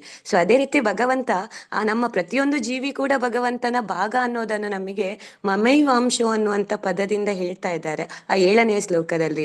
ಸೊ ನಾವಾಗಿದ್ರೆ ಸೇರ್ಬೇಕಾಗಿರೋದು ಎಲ್ಲಿಗೆ? ಅವನಲ್ಲಿ. ಅಲ್ಲಿದೆ ನನ್ನ ಮನೆ, ಇಲ್ಲಿ ಬಂದದ್ದು ಸುಮ್ಮನೆ. ಸೊ ನಾವೆಲ್ಲರೂ ಅವನ ಅಂಶ, ಸೇರ್ಬೇಕಾಗಿರೋದು ಅಲ್ಲಿಗೆ. ಅದೇ ವಾಸ್ತವ ಸ್ಥಾನ, ವಾಸ್ತವ ಸಂಬಂಧ, ಶಾಶ್ವತ ನೆಲೆ ಅನ್ನುವಂಥದ್ದು. ಆದ್ರೆ ಹಲವಾರು ಗೊಂದಲದಲ್ಲಿ ಸಿಕ್ಕಾಕೊಂಡು ಇಲ್ಲೇ ಸುಖವನ್ನು ಹುಡುಕ್ತಾ ಇದ್ದೀವಿ, ತಪ್ಪಾದ ಜಾಗದಲ್ಲಿ. ಮಾತಾಜಿ ಹೇಳಿದಾಗೆ ದುಃಖಾಲಯದಲ್ಲಿ ದುಃಖ ಮಾತ್ರ ಸಿಕ್ಲಿಕ್ಕೆ ಸಾಧ್ಯ, ಗ್ರಂಥಾಲಯದಲ್ಲಿ ಪುಸ್ತಕ ಸಿಕ್ಕಿದ ಹಾಗೆ. ಆ ರೀತಿ ಆಗ್ಬಿಟ್ಟಿದೆ. ಅಲ್ಲದ ಸ್ಥಳದಲ್ಲಿ ಸುಖವನ್ನು ಹುಡುಕಿ ಬಂಧನಕ್ಕೆ ಒಳಗಾಗಿದ್ದೇವೆ. ಅದೇ ರೀತಿ 15.15ನೇ ಶ್ಲೋಕದಲ್ಲಿ ಹೇಳ್ತಾ ಇದ್ದಾರೆ, ಭಗವಂತವೇ ಎಲ್ಲದಕ್ಕೂ ನಿಯಮ ನಿರ್ದೇಶಕ. ಯಾವ ಮಟ್ಟಿಗೆ ಅಂತ ಹೇಳಿದ್ರೆ, ಒಂದು ಜೀವಿ ಈ ಭೂಮಿಯಲ್ಲಿ ಇರ್ಬೇಕಾದ್ರೆ ಅವನಿಗೆ ಹೇಗೆ ಅದು ಆಕ್ಟಿವೇಟ್ ಆಗುತ್ತೆ ಅಂತ ಹೇಳಿದ್ರೆ, ಅದು 24 ಘಟಕಾಂಶಗಳಿಂದ ಕೂಡಿದಂತಹ ಸ್ಥೂಲ ಶರೀರ ಪ್ಲಸ್ ಈ ಸೂಕ್ಷ್ಮ ಶರೀರ ಮತ್ತೆ ಪ್ರಧಾನ ಅನ್ನುವಂತ ಪ್ರಕೃತಿಯ 3 ಗುಣ. ಸೊ ಈ ರೀತಿ ಒಂದು ಜೀವಿ ಅನ್ನೋದು ಆಕ್ಟಿವೇಟ್ ಆಗೋದು ಭೌತಿಕ ಜಗತ್ತಿನಲ್ಲಿ. ಆ ಮನುಷ್ಯ ಸತ್ತಾಗ, ಸ್ಥೂಲ ಶರೀರ ಹೋದಾಗ, ಈ ನಾಶವಾಗಿ ಹೋದಾಗ, ಅವನ ಮನಸ್ಸು ಮತ್ತು ಬುದ್ಧಿ ಅಹಂಕಾರ ಸೂಕ್ಷ್ಮ ಶರೀರ ಅವನ ಶರೀರ ಆ ಒಂದು ಆತ್ಮದೊಂದಿಗೆ ನೆಕ್ಸ್ಟ್ ದೇಹಕ್ಕೆ ತೆಕ್ಕೊಂಡೋಗ್ತಾನೆ. ಸೊ ನೆಕ್ಸ್ಟ್ ದೇಹಕ್ಕೆ ಹೋದಾಗ ಅಲ್ಲಿ ಅವನಿಗೆ ಹಿಂದಿನ ಎಲ್ಲಾ ಜನ್ಮವು ನೆನಪಿರೋದಿಲ್ಲ. ಆ ಮರಿವು ಅನ್ನೋದು ಕೂಡ ಭಗವಂತ ಕೊಡ್ತಾನೆ ಅಲ್ಲಿ. ಆದ್ರೆ ಈ ಮನಸ್ಸು ಬುದ್ಧಿ ಅಹಂಕಾರದಲ್ಲಿ ಇದ್ದಂತ ಕೆಲವೊಂದು ಆಸೆಗಳು ಬೇಕಾದದ್ದೆಲ್ಲ ಇರುತ್ತೆ, ಅದು ನೆನಪು ಕೊಡ್ತಾನೆ, ಸ್ಮರಣೆ ಕೊಡ್ತಾನೆ. ಸೊ ಯಾವ ರೀತಿ ಆ ಪ್ರತಿಯೊಂದು ಜನ್ಮಾಂತರದಲ್ಲೂ ಭಗವಂತ ಪರಮಾತ್ಮನಾಗಿ ಅವನ್ ನಮ್ಮೊಂದಿಗೆ ಇದ್ದು ಬಿಟ್ಟು ಏನು ಬೇಕು ಅದು ಸ್ಮರಣೆ ಕೊಡ್ತಾನೆ, ಯಾವುದು ಮರೆಸ್ಬೇಕು ಅದನ್ನು ಮರೆವು ಕೊಡ್ತಾನೆ. ಇಲ್ಲದಿದ್ರೆಲ್ಲ ಹೇಗಾಗ್ತಿತ್ತಲ್ಲ, ನಾವ್ ಇವಾಗ ಹಲವಾರು ಜನ್ಮಗಳ ಕಳೆದು ಬಂದ್ವಿ. ಹಿಂದಿನ ಜನ್ಮದೆಲ್ಲ ನೆನಪಿದ್ದಿದ್ರೆ ನಾವು ಕನ್ಫ್ಯೂಸ್ ಆಗಿ ಅವರು ನಮ್ಮ ಅಪ್ಪ ಅಮ್ಮ, ಇವರು ನಮ್ಮ ಅಪ್ಪ ಅಮ್ಮ ಅಂತ ಹೋಗ್ತಾ ಇದ್ವಿ. ಆದ್ರೆ ಭಗವಂತ ಎಲ್ಲ ಫಿಲ್ಟರ್ ಮಾಡ್ಬಿಟ್ಟು ಏನು ಬೇಕು ಅಷ್ಟೇ ನೆನಪು ಕೊಟ್ಟಿದ್ದಾನೆ. ಸೊ ಇದೆಲ್ಲವೂ ಭಗವಂತನ ಕಾರ್ಯ, ಅವನ ನಿಯಮ ನಿರ್ದೇಶನದಂತೆನೆ ನಡೆಯುತ್ತಾ ಇದೆ ಪ್ರತಿಯೊಂದು ಅನ್ನೋದು ಮತ್ತಷ್ಟು ನಮಗೆ ನಿಗದಿಪಡಿಸ್ತಾ ಇದೆ. ಅದೇ ರೀತಿ 14ನೇ ಅಧ್ಯಾಯದ 3 ಮತ್ತೆ 4ನೇ ಶ್ಲೋಕಗಳು ಆ ಭೌತಿಕ ಪ್ರಕೃತಿಯ ಜೀವಿಯ ಹುಟ್ಟಿನ ಕುರಿತು ಭಗವಂತ ಅಲ್ಲಿ ವಿವರಿಸ್ತಾ ಇದ್ದಾನೆ. ಎಲ್ಲಾ ಜೀವಿಗಳ ಮೂಲ ಕಾರಣ ಭಗವಂತನೇ ಎಂಬ ತತ್ವವನ್ನು ಭಗವಂತ ಅಲ್ಲಿಗೆ ಬೋಧಿಸ್ತಾ ಹೇಳ್ತಾನೆ. 84 ಲಕ್ಷ ಜೀವರಾಶಿಗಳಿದೆ. ಮನುಷ್ಯ, ಜಲಚರ, ಪ್ರಾಣಿ, ಪಕ್ಷಿಗಳು, ಕ್ರಿಮಿಕೀಟ ಯಾವುದನ್ನು ಭೇದ ಭಾವ ಮಾಡಿಲ್ಲ ಭಗವಂತ. ಅದೆಲ್ಲದರ ಹುಟ್ಟಿಗೆ ಆ ಗರ್ಭಧಾನ ಮಾಡುವಂತದ್ದು ಭಗವಂತನೇ ಮಾಡ್ತಾ ಇದ್ದಾನೆ. ಸೊ ಬೀಜ ಪ್ರದಾತ ಆ ಕ್ರಿಮಿಯಿಂದ ಹಿಡಿದು ಎಲ್ಲ ಮನುಷ್ಯರಿಗೂ ಕೂಡ ಬೀಜ ಪ್ರದಾತ ತಂದೆ ಅವನೇ. ಅವನು ಗರ್ಭಧಾನ ಮಾಡಿನೇ ನಾವು ಜೀವಿಗಳು ಹುಟ್ಟೋದು. ಅದು ಯಾವುದೇ ದೇಹ ಡಿಫ್ರೆಂಟ್ ಆಗಿದ್ರು ಎಲ್ಲದಕ್ಕೂ ಬೀಜ ಪ್ರದಾತ ಭಗವಂತ ಅನ್ನುವಂಥದ್ದು ಆ ಶಾಶ್ವತ ಸತ್ಯವನ್ನ ಇಲ್ಲಿ ಹೇಳಿಕೊಡ್ತಾ ಇದ್ದಾರೆ. ಅದೇ ರೀತಿಯಲ್ಲಿ ಕೊನೆಯ ಒಂದು ಕ್ವಶನ್ ಇತ್ತು, ಯಾವ ತರ ನೈತಿಕ ಜೀವನಕ್ಕೆ ವೈಜ್ಞಾನಿಕ ಸಮನ್ವಯದೊಂದಿಗೆ ಇದನ್ನು ಅಪ್ಲಿಕೇಬಲ್ ಮಾಡ್ಬೋದು ಅಂತ. ಭಗವಂತ ಸರ್ವಕಾರಣ ಕಾರಣಂ, ಪ್ರತಿಯೊಂದು ಜೀವಿಯೂ ಕೂಡ ಇಲ್ಲಿ ಹುಟ್ಟಬೇಕಾದ್ರೆ ಕಾರಣಭೂತ ಅವನು ಅನ್ನುವಂತ ವಾಸ್ತವ ಸತ್ಯವನ್ನು ಯಾರೇ ಅರ್ಥ ಮಾಡಿಕೊಂಡಾಗ ಏನಾಗತ್ತೆ, ಆ ನೈತಿಕ ಜೀವನ ಶುದ್ಧ ಚಿಂತನೆ ಮತ್ತು ವೈಜ್ಞಾನಿಕ ಸಮನ್ವಯದೊಂದಿಗೆ ನಮಗೆ ಭಕ್ತಿಯ ಮಾರ್ಗದಲ್ಲಿ ಮುಂದುವರಿಲಿಕ್ಕೆ ಪ್ರೇರಣೆ ಆಗತ್ತೆ. ಆ ಒಂದು ವಾಸ್ತವ ಸತ್ಯವನ್ನ ಅರ್ಥ ಆದ್ರೆ. ಇಲ್ಲದಿದ್ರೆ ಏನಾಗತ್ತೆ, ಪ್ರಭುಪಾದರು ಜೀವದ ಮೂಲ ಪುಸ್ತಕದಲ್ಲಿ ಹೇಳಿದ್ದಾರೆ, ವೈಜ್ಞಾನಿಗಳು ಯಾವ ತರ ಹೇಳಿದ್ರೆ, ಯಾರು ಭಗವಂತ ಮಾಡಿದ ಸೃಷ್ಟಿಯನ್ನ ಇಟ್ಟು ಬಿಟ್ಟು ನಾನು ಕಂಡು ಹಿಡಿದು ಬಿಟ್ಟೆ ಅಂತ ಹೇಳ್ತಾರೆ. ಕಂಡು ಹಿಡಿಬೇಕಾದ್ರೆ ಏನಾದ್ರೂ ಮೂಲದಿಂದ ಸೃಷ್ಟಿಯಾಗಿರ್ಬೇಕು. ಭಗವಂತ ಕೊಟ್ಟಿದ್ದನ್ನು ಹಿಡಿದು ಬಿಟ್ಟು ಅದ್ರಲ್ಲಿ ಏನೋ ಒಂದು ಮಾಡ್ಬಿಟ್ಟು ನಾನು ಕಂಡು ಹಿಡ್ದೆ ಅಂತ ಅವರು ಹೆಸರು ತಕ್ಕೊಳ್ತಾರೆ. ಆ ಹೆಸರನ್ನು ಗುರುತಿಸಿ ಯಾರೋ ಒಬ್ಬ ಅವಾರ್ಡ್ ಕೊಡ್ತಾನೆ, ಅವನು ಕೋತಿ ಅಂತ ಪ್ರಭುಪಾದರು ಆ ಜೀವದ ಮೂಲ ಪುಸ್ತಕದಲ್ಲಿ ತುಂಬಾ ಚೆನ್ನಾಗಿ ವಿವರಿಸಿದ್ದಾರೆ. ಸೊ ಅದೇ ರೀತಿ ಆಗತ್ತೆ. ಯಾಕೆ ಅಂದ್ರೆ ಇವರಿಗೆ ಅರ್ಥ ಆಗೋದಿಲ್ಲ, ಅಂದ್ರೆ ಜೀವ ಹೇಗಾಗತ್ತೆ, ಆ ಒಂದು ಗರ್ಭಧಾನ ಹೇಗಾಗತ್ತೆ ಅನ್ನುವಂತ ಜ್ಞಾನ ಇಲ್ಲ. ಸೊ ಅಜ್ಞಾನಿ ಆದ್ರೆ ಆ ತರ ಆಗತ್ತೆ. ಸೊ ಅಜ್ಞಾನ ಅನ್ನುವಂಥದ್ದು ಈ 14ನೇ ಅಧ್ಯಾಯದ 3 ಮತ್ತೆ 4ನೇ ಶ್ಲೋಕ ಅರ್ಥ ಮಾಡ್ಕೊಂಡ್ರೆ ಪ್ರತಿಯೊಬ್ಬರಿಗೂ ಅರ್ಥ ಆಗತ್ತೆ. ಯಾರು ಈ ಗರ್ಭಧಾನ ಮಾಡ್ತಾನೆ, ಎಲ್ಲರ ಜೀವ ಬೀಜ ಪ್ರದಾತ ಯಾರು, ನಮ್ಮ ತಂದೆ ಯಾರು ಅಂತ ವಾಸ್ತವ ಸತ್ಯವನ್ನ ಅರ್ಥ ಮಾಡಿಕೊಂಡ್ರೆ ಎಲ್ಲರೂ ಕೂಡ ಆ ಭಕ್ತಿಯಲ್ಲಿ ಮುಂದುವರಿಲಿಕ್ಕೆ ಸಾಧ್ಯ ಆಗತ್ತೆ. ಹರೇ ಕೃಷ್ಣ ಮಾತಾಜಿ. ಧನ್ಯವಾದ ಮಾತಾಜಿ. ಧನ್ಯವಾದಗಳು ಮಾತಾಜಿ. ಹರೇ ಕೃಷ್ಣ. ಇನ್ನೊಬ್ರು ಹೇಳ್ಬೇಕನ್ಸುತ್ತೆ. ಹರೇ ಕೃಷ್ಣ. ಅಶ್ವಿನಿ ಮಾತಾಜಿ, ನಿಮ್ದು ಯಾವ ಗ್ರೂಪ್ ಇತ್ತು? ಮಾತಾಜಿ ಯಾವ ಗ್ರೂಪ್? ನಾನು ಆಫೀಸ್ ಮೀಟಿಂಗು ಆಗ್ತಾ ಇತ್ತು ಮಾತಾಜಿ. ಸೊ ಗ್ರೂಪ್ ಯಾವ್ದು ನಂಬರ್ ಗೊತ್ತಿಲ್ಲ ಮಾತಾಜಿ. Second group. ಹಾ ಮಾತಾಜಿ, ಫಸ್ಟ್ ಸೆಕೆಂಡ್ ಮಾತಾಜಿ ಆಯ್ತು. ಅವರು ಇದ್ರು. ಹೌದು ಮಾತಾಜಿ. ಇನ್ನೊಂದು ಗ್ರೂಪ್ ಯಾರದು? ಹರೇ ಕೃಷ್ಣ. ಫಸ್ಟ್ ಆಯ್ತು, ಸೆಕೆಂಡ್ ಆಯ್ತು, ಫಸ್ಟ್ ಒಬ್ರು ಮಾತಾಡಿದ್ರು, ಅದು ಗ್ರೂಪ್ ಗೊತ್ತಾಗಿಲ್ಲ. ಅಷ್ಟನೇದು ಫೋರ್ತ್ ಫಸ್ಟ್ ಮಾತಾಜಿ. 4ನೇ ಗ್ರೂಪ್ ಮಾತಾಜಿ. 4 ಮಾತಾಜಿ. ಹಾಗಾದ್ರೆ 3ನೇ ಗ್ರೂಪ್ ಯಾರಿದ್ದು? ಗ್ರೂಪ್ 3 ನಲ್ಲಿ ಯಾರಿದ್ರಿ? ಮಾತಾಜಿ ಹರೇ ಕೃಷ್ಣ ಮಾತಾಜಿ. ಪ್ರಭುಜಿ. ಮಾತಾಜಿ ಅಲ್ಲಿ 3-4 ಶ್ಲೋಕದಲ್ಲಿ ಹೇಳಿದಂತೆ ಮಾತಾಜಿ, ಪ್ರಭುಜಿ. ಅಶ್ವತ್ಥ ಮರದ ನಿಜವಾದ ರೂಪವನ್ನು ತಿಳಿಯಲಿಕ್ಕೆ ಈ ಜಗತ್ತಿನಲ್ಲಿ ಯಾರಿಂದನೂ ಸಾಧ್ಯ ಇಲ್ಲ ಮಾತಾಜಿ. ಅದೇ ರೀತಿ ಬೇರುಗಳು ಮೇಲಿರೋದ್ರಿಂದ, ಕೊಂಬೆಗಳ ಕೆಳಗಿರೋದ್ರಿಂದ ಅದು ಸಾಧಾರಣವಾಗಿ ಯಾರಿಗೂ ಇಲ್ಲಿ ಅರ್ಥ ಮಾಡ್ಕೊಳ್ಳಕ್ಕೆ ಸಾಧ್ಯನೇ ಆಗ್ತಾ ಇಲ್ಲ.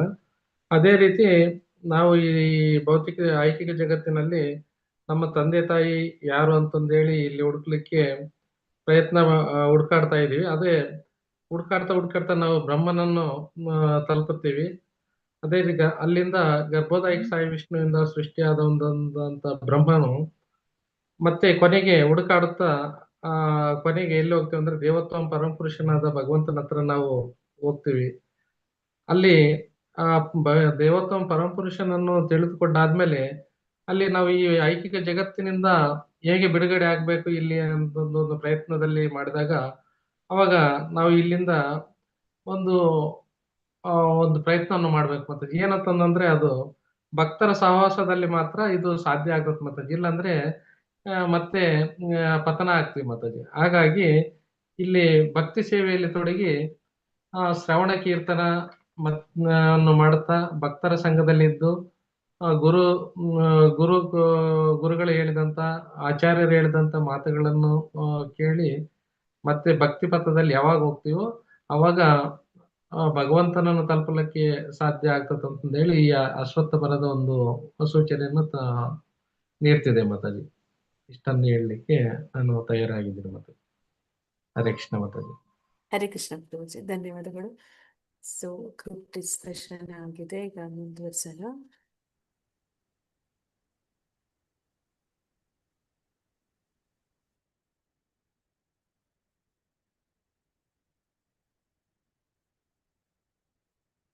ವೇದಾಂತ ಕೃತ್ ಈಗಾಗಲೇ ವಿವರಿಸಿದಂತೆ ಭಗವಂತನು ವ್ಯಾಸದೇವನ ಅವತಾರದಲ್ಲಿ ವೇದಾಂತ ಸೂತ್ರವನ್ನು ಸಂಕಲಿಸಿದನು. ಇಲ್ಲಿ ಭಗವಂತನು ಸಾರಾಂಶವಾಗಿ ವೇದಾಂತ ಸೂತ್ರದ ವಿಷಯಗಳನ್ನು ನೀಡುತ್ತಿದ್ದಾನೆ. ಅಂದ್ರೆ ಇಲ್ಲಿ ಭಗವಂತ ಆ, ಶಕ್ತ್ಯಾವೇಶ ಅವತಾರ ವೇದವ್ಯಾಸರು ಅವರ ಮೂಲಕ ಈ ಒಂದು ವೇದಾಂತಗಳನ್ನ ನಮ್ಗೆ ಈ ಕಲಿಯುಗದಲ್ಲಿ ಇರುವಂತಹ ಪತಿತಾತ್ಮರಿಗೆ ಭಗವಂತ ನೀಡಿದ್ದಾನೆ.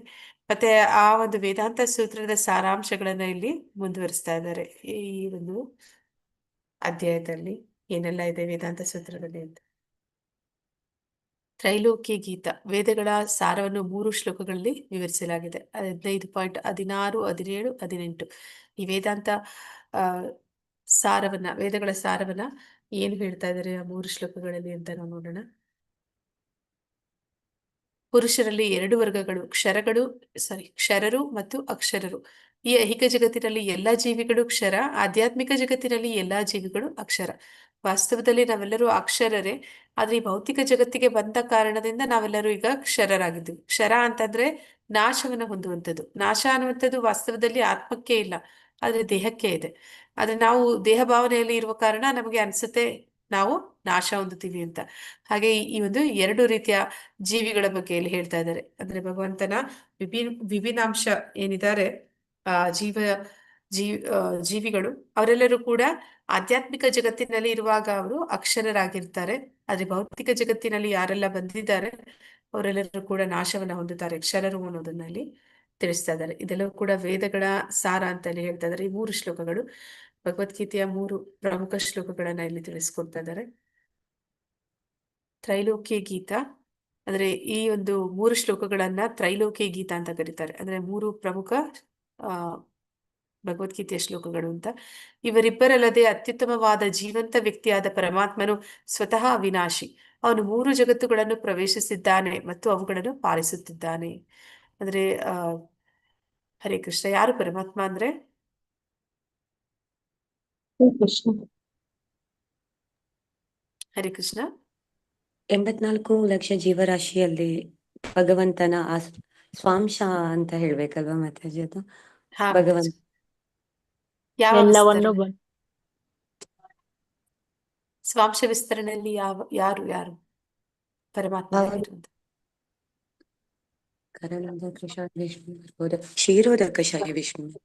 ಹಾ ಮಾತಾಜಿ, ಕ್ಷೀರೋದಕಶಾಹಿ ವಿಷ್ಣು. ಕ್ಷೀರೋದಕಶಾಹಿ ವಿಷ್ಣು ಅವನು ಪ್ರತಿಯೊಂದು ಅಣುರೇಣು ತೃಣಕಾಷ್ಟಗಳನ್ನ ಪ್ರವೇಶ ಮಾಡಿದ್ದಾನೆ. ಮತ್ತೆ ಅವನು ಎಲ್ಲ ಕಡೆ ಅವನು ಇದ್ದಾನೆ. ಮತ್ತೆ ಅವನು ಅವಿನಾಶಿ, ಅವನು ಕೂಡ ಅಕ್ಷರ, ಅವನಿಗೂ ಕೂಡ ನಾಶ ಅನ್ನುವಂಥದ್ದು ಇಲ್ಲ ಅನ್ನುವಂಥದ್ದನ್ನಲ್ಲಿ ಹೇಳ್ತಾ ಇದ್ದಾರೆ.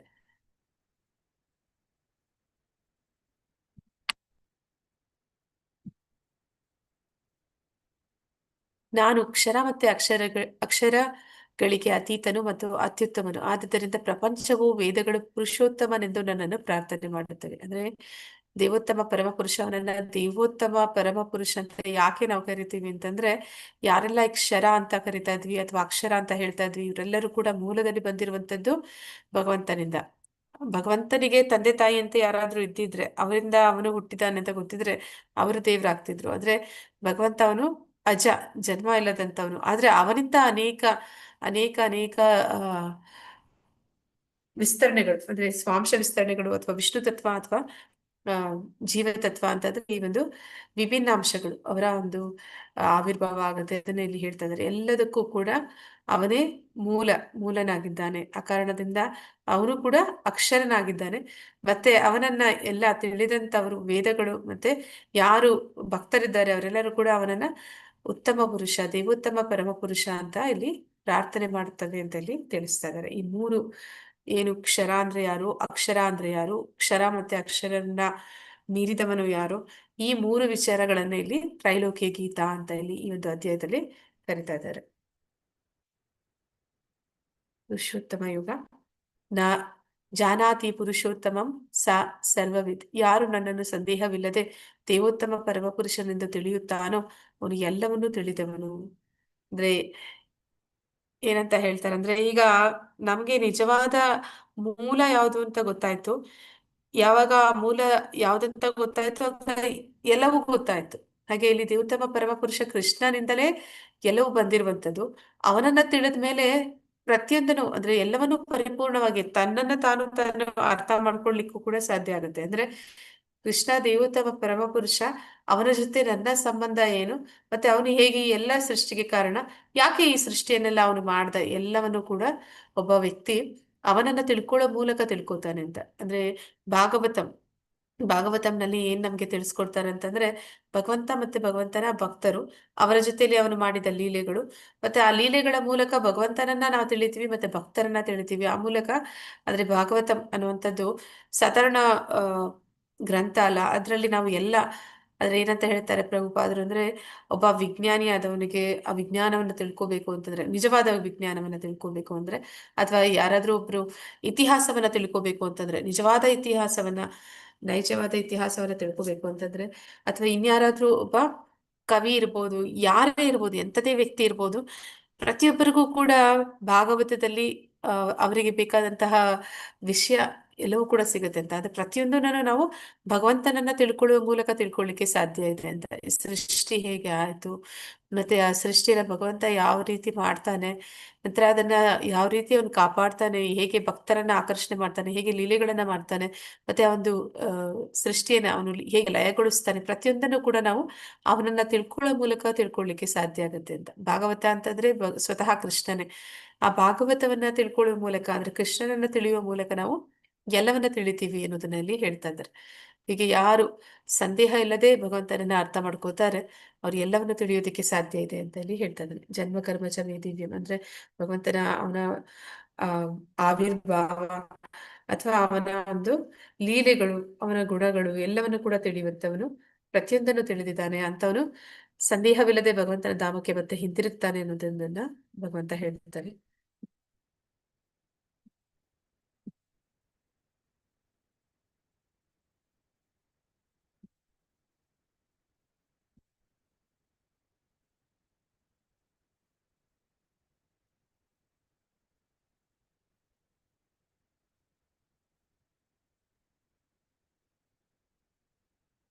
ಹರೇ ಕೃಷ್ಣ. ಸಾ ಸರ್ವವಿದ್. ಈ ಜೀವಿಗಳು ಯಾವಾಗಲೂ ದೇವೋತ್ತಮ ಪರಮಪುರುಷನಿಗೆ ಅಧೀನರು ಎನ್ನುವುದನ್ನು ನಮ್ರನಾಗಿ ಭಗವದ್ಗೀತೆಯಿಂದ ಕೇಳಬೇಕು. ದೇವೋತ್ತಮ ಪರಮಪುರುಷನಾದ ಶ್ರೀಕೃಷ್ಣನು ಹೇಳುವಂತೆ ಇದನ್ನು ಅರ್ಥ ಮಾಡಿಕೊಳ್ಳಬಲ್ಲವನೇ ವೇದಗಳ ಉದ್ದೇಶವನ್ನು ಬಲ್ಲವನು. ಬೇರೆ ಯಾರಿಗೂ ವೇದಗಳ ಉದ್ದೇಶವು ತಿಳಿಯದು. ಅಂದ್ರೆ ಆ ಸರ್ವಸ್ಯ ಚಹ ಹೃದಯ ಸನ್ನಿವಿಷ್ಟೋ ಮತ್ತ ಸ್ಮೃತಿರ್ಜ್ಞಾನಂ ಅಪೋಹನಂಶ ವೇದೇಶು ಸರ್ವೇರ್ ಅಹಮೇವ ವೇದ್ಯ ವೇದಾಂತ ಕೃತ್ ವೇದ ವಿಧೇವ ಚಾಹಂ. ಅಂದ್ರೆ ಭಗವಂತ ಏನ್ ಹೇಳ್ತಾ ಇದ್ದಾನೆ, ಸರ್ವಸ್ಯ ಚಹ ಹೃದಯ ಸನ್ನಿವಿಷ್ಟು ಅಂದ್ರೆ ಎಲ್ಲರ ಹೃದಯದಲ್ಲಿ ಪರಮಾತ್ಮನಾಗಿ ಭಗವಂತ ಯಾವಾಗ್ಲೂ ಕೂಡ ಅವನು ಇದ್ದು ಅವನೇನ್ ಮಾಡ್ತಾ ಇದ್ದಾನೆ, ಅವರಿಗೆ ಆ ಒಂದು ಸ್ಮರಣೆ, ಜ್ಞಾನ, ಮರೆವು ಎಲ್ಲವನ್ನು ಕೂಡ ಕೊಡ್ತಾ ಇದ್ದಾನೆ. ಮತ್ತೆ ಈ ವೇದಗಳು ಏನಿದೆ ಅವುಗಳ ಕರ್ತೃ ಅವನೇ, ವೇದವ್ಯಾಸರಾಗಿ ಅದನ್ನ ರಚನೆ ಮಾಡಿದ್ದು ಅವನೇ. ಮತ್ತೆ ಆ ಒಂದು ವೇದಗಳಿಂದ ನಮಗೆ ಏನು ತಿಳಿಸ್ತಾ ಇದ್ದಾನೆ ಅದೆಲ್ಲವೂ ಕೂಡ ಉಪನಿಷತ್ತುಗಳು ಅಂತ ಹೇಳ್ತಾರೆ. ಉಪನಿಷತ್ತಿನ ಅಂದ್ರೆ ಏನಂದ್ರೆ ವೇದಗಳ ಸಾರ. ಆ ವೇದಗಳ ಸಾರ ಏನನ್ನ ತಿಳಿಸ್ಕೊಡುತ್ತೆ ಅಂತಂದ್ರೆ, ಅದು ಮೇಲ್ನೋಟಕ್ಕೆ ಕರ್ಮಕಾಂಡೀಯ ವ್ಯಕ್ತಿಗಳಿಗೆ ಧರ್ಮ, ಅರ್ಥ, ಕಾಮ, ಮೋಕ್ಷವನ್ನ ತಿಳಿಸ್ತಾ ಇದೆ ಅಂತ ಅನ್ನೋದಾದ್ರೆ, ಅದರ ಒಂದು ಸಾರ ಏನಿದೆ, ಅದರ ಒಂದು ಒಳ ಅರ್ಥ ಏನಿದೆ, ಅದರ ಉದ್ದೇಶ ಏನಿದೆ, ಅದು ಭಗವಂತನನ್ನ ನಮ್ಗೆ ತಿಳಿಸ್ಕೊಡುವಂತದ್ದೇ ಆಗಿದೆ. ಪರಮಾತ್ಮನ, ಕೃಷ್ಣನನ್ನ ತಿಳಿಯುವಂತದ್ದೇ ಆ ಒಂದು ವೇದಗಳ ಸಾರ ಅನ್ನುವಂಥದ್ದನ್ನ ಇಲ್ಲಿ ಹೇಳ್ತಾ ಇದ್ದಾರೆ. ಹೀಗೆ ಯಾರು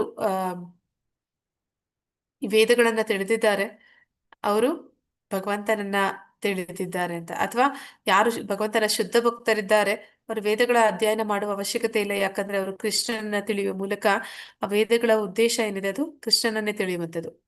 ಈಗಾಗ್ಲೇ ಅವರು ಕೃಷ್ಣನನ್ನ ತಿಳಿದಿದ್ದಾರೆ ಅಂತಂದ್ರೆ ಅವರು 4 ವೇದಗಳನ್ನ ಈಗಾಗ್ಲೇ ಅದರ ಒಂದು ಜ್ಞಾನವನ್ನು ಅವ್ರು ಪಡ್ಕೊಂಡಿದ್ದಾರೆ ಅಂತ ಇಲ್ಲಿ ನಾವು ತಿಳಿಬಹುದು. ಭಜತಿ ಮಾಂ ಸರ್ವಭಾವೇನ ಭಾರತ. ಓ ಭರತ ವಂಶಜನೇ, ಆದ್ದರಿಂದ ಆತನು ನನ್ನನ್ನು ಕುರಿತು ಸಂಪೂರ್ಣ ಭಕ್ತಿ ಸೇವೆಯಲ್ಲಿ ನಿರತನಾಗುತ್ತಾನೆ.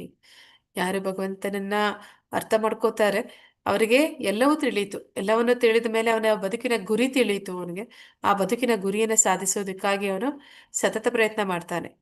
ಆ ಸತತ ಪ್ರಯತ್ನ ಯಾವ ಒಂದು ಮೂಲಕ ಮಾಡ್ತಾನೆ ಅಂದ್ರೆ, ಅವನು ಭಕ್ತಿ ಸೇವೆಯಲ್ಲಿ ನಿರತನಾಗುವ ಮೂಲಕ ಮಾಡ್ತಾ ಇದ್ದಾನೆ. ಭಕ್ತಿ ಸೇವೆಯಲ್ಲಿ ನಿರತನಾಗುವಂಥದ್ದು ಅಂದ್ರೆ ಏನು ಅಂದ್ರೆ, ಭಗವಂತನಿಗೆ ಏನು ಇಚ್ಛೆ ಇದೆಯೋ ಆ ಭಗವಂತನ ಇಚ್ಛೆಯನ್ನ ಈಡೇರಿಸುವಂಥದ್ದು. ಅಂದ್ರೆ ಯಾರು ನಿಜವಾದ ಮಗ ಅಂತಂದ್ರೆ ತಂದೆಯ ಒಂದು ಆಸೆಯನ್ನ ಈಡೇರಿಸ್ತಾನೆ. ಹಾಗೆ ಯಾರು ಭಗವಂತನ ಭಕ್ತರಿದ್ದಾರೆ ಅವ್ರು ಯಾವಾಗ್ಲೂ ಭಗವಂತನ ಇಚ್ಛೆಗೆ ಅನುಗುಣವಾಗಿ ಅವರು ವರ್ತಿಸೋದಕ್ಕೆ ಸಿದ್ಧರಾಗಿರ್ತಾರೆ. ಆ, ಭಗವದ್ಗೀತೆಯಲ್ಲಿ ಅರ್ಜುನನಿಗೆ ಎಲ್ಲವನ್ನ ಹೇಳಿದ್ಮೇಲೆ ಭಗವಂತ ಹೇಳ್ತಾನೆ, ನಿನ್ನ ಇಷ್ಟ ಬಂದಾಗಿ ಎತ್ತ ಇಚ್ಛಿಸಿ ತಥಾ ಕುರು ಅಂತ ಹೇಳ್ತಾನೆ. ಅದಕ್ಕೆ ಅರ್ಜುನ ಏನಂತ ಹೇಳ್ತಾನೆ? ಹರೇ ಕೃಷ್ಣ.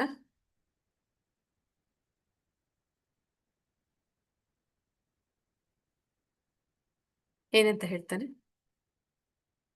ಕೃಷ್ಣ ಹೇಳ್ತಾನೆ, ನಿನ್ನಿಷ್ಟ ಬಂದ ಹಾಗೆ ನೀನಿನ್ನ ಮಾಡುವುದು ಸ್ವಾತಂತ್ರ್ಯವನ್ನ ಕೊಡ್ತಾನೆ.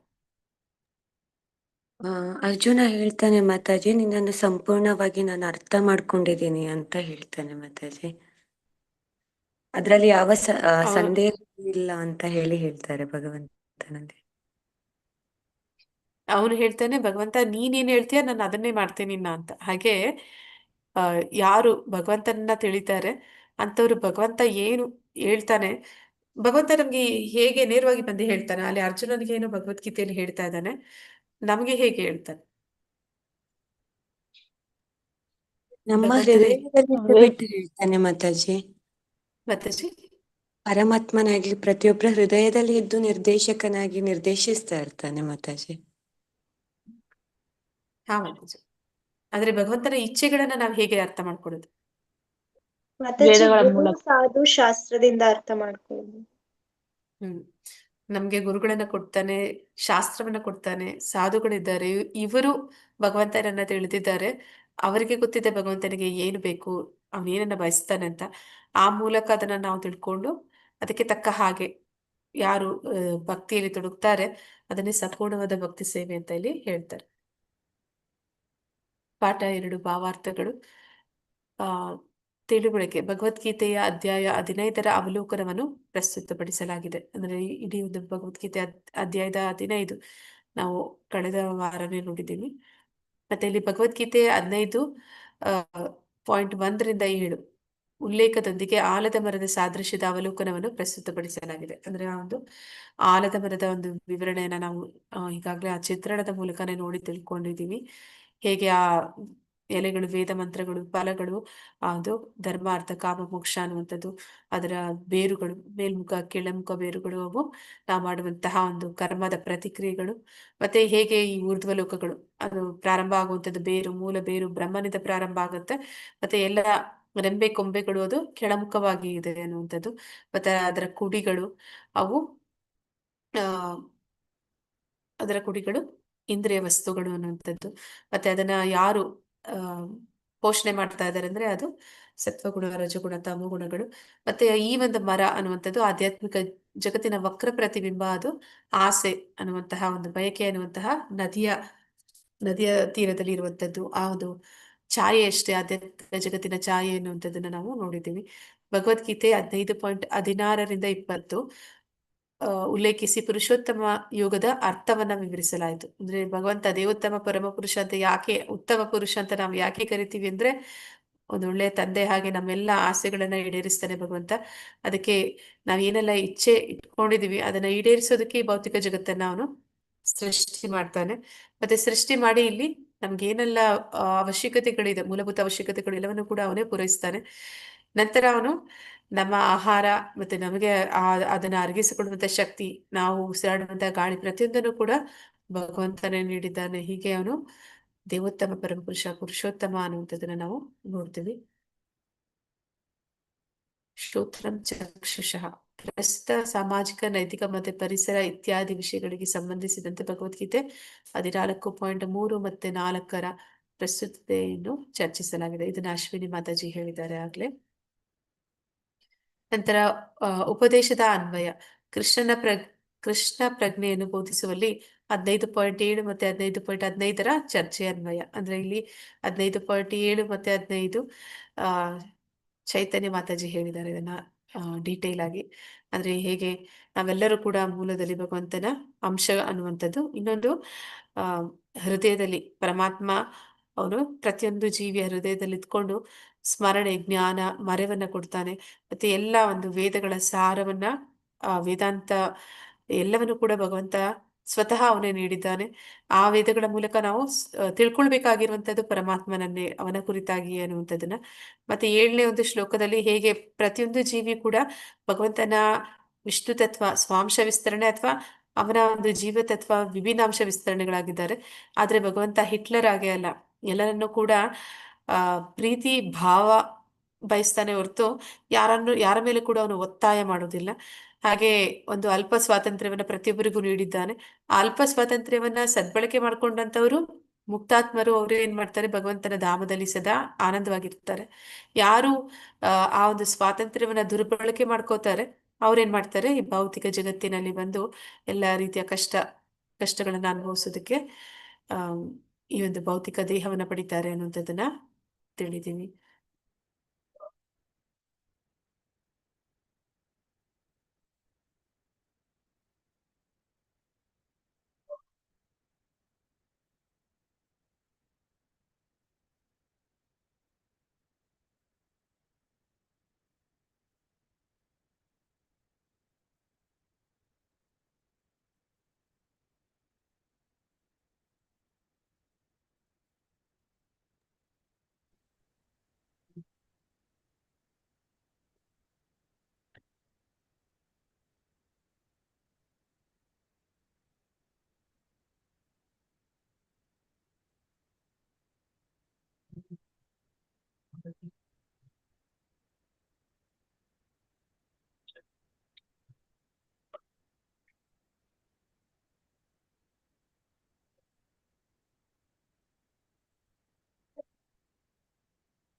ಹರೇ ಕೃಷ್ಣ.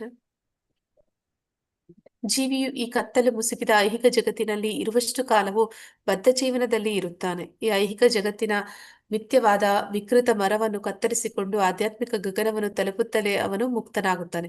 ಆಗ ಅವನು ಮತ್ತೆ ಇಲ್ಲಿಗೆ ಬರುವ ಸಂಭವವೇ ಇಲ್ಲ. ತನ್ನ ಬದ್ಧ ಜೀವನದಲ್ಲಿ ಜೀವಿಯು ತಾನೇ ಈ ಐಹಿಕ ಜಗತ್ತಿನ ಪ್ರಭು ಎಂದು ಭಾವಿಸುತ್ತಾನೆ. ಆದರೆ ಮುಕ್ತ ಸ್ಥಿತಿಯಲ್ಲಿ ಅವನು ಆಧ್ಯಾತ್ಮಿಕ ಲೋಕವನ್ನು ಪ್ರವೇಶಿಸಿ ಪರಮಪುರುಷನ ಸಂಗಾತಿಯಾಗುತ್ತಾನೆ. ಆಗ ಅವನು ನಿತ್ಯ ಜ್ಞಾನ ಆನಂದ ಬದುಕನ್ನು ಸವಿಯುತ್ತಾನೆ. ಅಂದ್ರೆ ಈ ಒಂದು ಭೌತಿಕ ಜಗತ್ತಿನಲ್ಲಿ ನಾವು ಆ ಬಂದು ಇಲ್ಲಿ ಆ ಒಂದು ಮಾಯೆಯ ಕತ್ತಲು ಅನ್ನುವಂತಹ ಮಾಯೆಯಲ್ಲಿ ನಾವು ಐಹಿಕ ಬಂಧನದಲ್ಲಿ ಹೇಗೆ ಸಿಕ್ಕಾಕೊಂಡಿದೀವಿ, ಬದ್ಧ ಜೀವನದಲ್ಲಿ ಕಂಡೀಷನ್ಡ್ ಲೈಫ್ ಅಂತ ಹೇಳ್ತಾರೆ. ಬದ್ಧ ಜೀವಿಯನ್ನ ಕಂಡೀಷನ್ಡ್ ಲೈಫ್ ಅಂತ ಹೇಳ್ತಾರೆ. ಯಾಕೆ ಅಂತಂದ್ರೆ ಇಲ್ಲಿ ನಮ್ಗೆ ಪ್ರತಿಯೊಂದಕ್ಕೂ ನಾವು ಇನ್ನೊಬ್ಬರ ಮೇಲೆ ಅವಲಂಬಿತರಾಗಿರ್ತೀವಿ. ಆ ಇಲ್ಲಿ ಯಾವುದು ನಾವು ಸ್ವತಂತ್ರವಾಗಿ ಏನನ್ನೂ ಮಾಡ್ಲಿಕ್ಕೆ ಸಾಧ್ಯ ಇಲ್ಲ. ಮತ್ತೆ ಯಾವ್ದೆಲ್ಲ ಪರಿಸ್ಥಿತಿಗಳು, ಕಾಲ, ಪ್ರತಿಯೊಂದು ಕೂಡ ನಮ್ಮ ಮೇಲೆ ಒಂದು ಆ ಏನಂತ ಹೇಳ್ತಾರೆ, ನಿಬಂಧನೆ, ಬಂಧನವನ್ನೇ ಮಾಡಿ. ಮತ್ತೆ ಇಲ್ಲಿ ಐಹಿಕ ಜಗತ್ತಿನ ಮಿಥ್ಯವಾದದ್ದು ಮತ್ತೆ ಇದು ಸುಳ್ಳು. ಐಹಿಕ ಜಗತ್ತು ಅನ್ನುವಂಥದ್ದು ಅಶಾಶ್ವತವಾದದ್ದು. ಮತ್ತೆ ಈ ಮರ, ವಿಕೃತ ಮರವನ್ನ ಕತ್ತರಿಸಿಕೊಂಡು, ಅಂದ್ರೆ ಈ ಭೌತಿಕ ಜಗತ್ತು ಏನು ದುಃಖಾಲಯ, ಅಶಾಶ್ವತತೆ ಎನ್ನುವಂಥದ್ದು ಇದೆ, ಅದನ್ನ ನಾವು ದಾಟಿ ಮುಂದಕ್ಕೆ ಹೋಗ್ಬೇಕು. ಹೇಗೆ ಅದನ್ನ ದಾಟಿ ನಾನು ಹೋಗುವಂಥದ್ದು, ಗಗನವನ್ನು ತಲುಪುತ್ತಲೇ ಆಧ್ಯಾತ್ಮಿಕ ಗಗನವನ್ನ ನಾವು ಹೋಗಿದ ಕೂಡಲೇ ಅಲ್ಲಿ ನಾವು ಮುಕ್ತರಾಗ್ತೀವಿ. ಮತ್ತೆ ನಾವು ಈ ಭೌತಿಕ ಜಗತ್ತಿಗೆ ಮತ್ತೆ ಬರೋದಿಲ್ಲ. ಯಾಕೆ ಅಂದ್ರೆ ಈ ಭೌತಿಕ ಜಗತ್ತಿನಲ್ಲಿ ನಮ್ಮ ಪರಿಸ್ಥಿತಿ ಏನು, ಭೌತಿಕ ಜಗತ್ತು ಯಾಕೆ ಇದೆ, ಇದೆಲ್ಲವನ್ನು ಕೂಡ ತಿಳಿದಂತವನು ಮತ್ತೆ ಇಲ್ಲಿಗೆ ವಾಪಸ್ ಬರೋದಿಲ್ಲ. ಮತ್ತೆ ಅವನೇನ್ ಮಾಡ್ತಾನೆ, ತನ್ನ ಭಗವಂತನ ಜೊತೆಯಲ್ಲಿ ಆ ಒಂದು ಹಿಂದಿನ ಸಂಬಂಧ ಏನಿತ್ತು ಅದನ್ನ ಮತ್ತೆ ನೆನಪಿಸ್ಕೊತಾನೆ. ಮತ್ತೆ ಅಲ್ಲಿ ಭಗವಂತನ ಜೊತೆ ತನ್ನ ಸಂಬಂಧವನ್ನ ಮತ್ತೆ ಸ್ಥಾಪಿಸ್ಕೊಳ್ತಾನೆ. ಆ ಭಗವಂತನ ಪ್ರೇಮವನ್ನ ಪಡ್ಕೊಂಡ್ಮೇಲೆ ಅವನು ಆ ಒಂದು ಆಧ್ಯಾತ್ಮಿಕ ಜಗತ್ತಿನಲ್ಲಿ ಅವನು ಶಾಶ್ವತ ಸಚ್ಚಿದಾನಂದ ಸ್ವರೂಪಿ, ಅಂದ್ರೆ ಶಾಶ್ವತವಾದ ಬದುಕನ್ನ, ಪೂರ್ಣ ಜ್ಞಾನವನ್ನ, ಮತ್ತೆ ಆ ನಿಜವಾದ ಏನು ಹಂಬಲಿಸ್ತಾ ಇದ್ದ ಆ ಭೌತಿಕ ಜಗತ್ತಿನಲ್ಲೂ ಕೂಡ ಯಾವುದಕ್ಕಾಗಿ ಅವನು ಹಂಬಲಿಸಿದ ಆ ನಿಜವಾದ ಆನಂದವನ್ನ ಅವನು ಅಲ್ಲಿ ಸವಿತಾನೆ ಅನ್ನೋದನ್ನ ಅಲ್ಲಿ ಹೇಳ್ತಾ ಇದ್ದಾರೆ.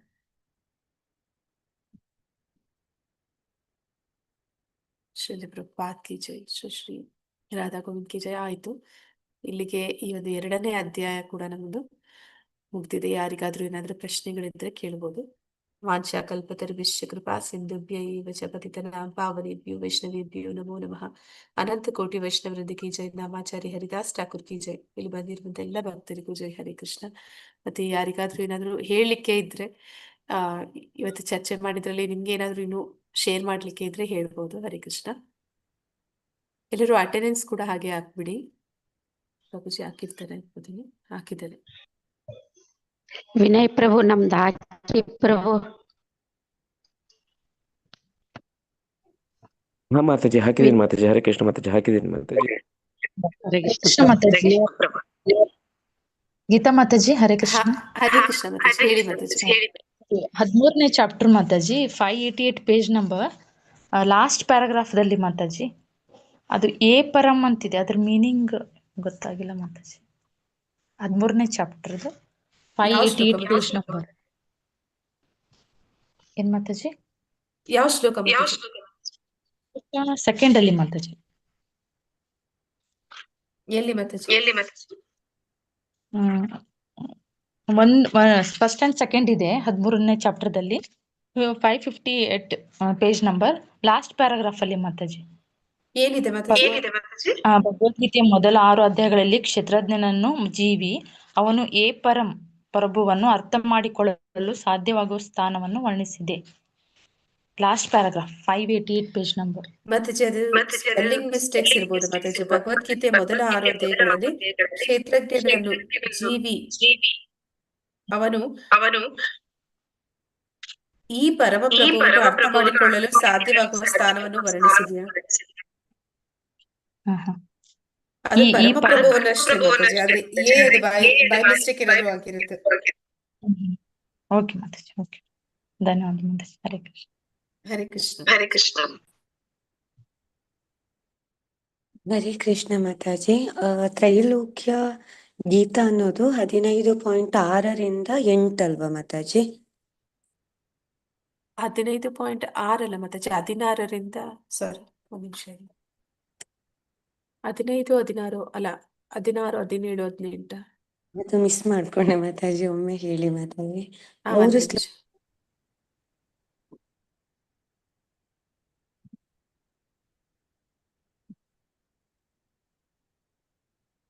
ಹಾ ಮಾತಾಜಿ, 16, 17, 18. 15ನೇ ಅಧ್ಯಾಯ ಇದು 16ರಿಂದ 18 ಮಾತಾಜಿ. ಮಾತಾಜಿ. ಹರೇ ಕೃಷ್ಣ. ಹರೇ ಕೃಷ್ಣ ಮಾತಾಜಿ.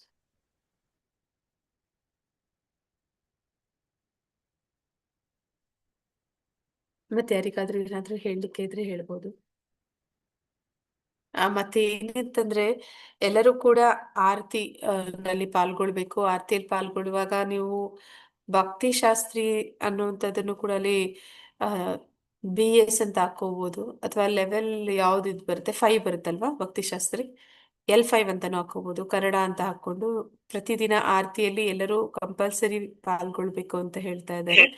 ಮತ್ತೆ ನೀವು ಸೇವೆ ಆನ್ಲೈನ್ ಅಲ್ಲಿ ಅಥವಾ ಆಫ್ಲೈನ್ ಅಲ್ಲಿ ಟೆಂಪಲ್ ಇಂದ ನೀವು ಸೇವೆನೂ ಕೂಡ ಮಾಡೋದು ಕಂಪಲ್ಸರಿ ಅಂತ ಹೇಳ್ತಾ ಇದ್ದಾರೆ ಸರ್ಟಿಫಿಕೇಟ್ ಗಾಗಿ. ಹರೇ ಕೃಷ್ಣ. ಇಲ್ಲಿ ಎಷ್ಟು ಜನ ಆರತಿಯಲ್ಲಿ ಬರ್ತೀರಾ ಬೆಳಿಗ್ಗೆ ಹೊತ್ತು? ಹ್ಯಾಂಡ್ ರೈಸ್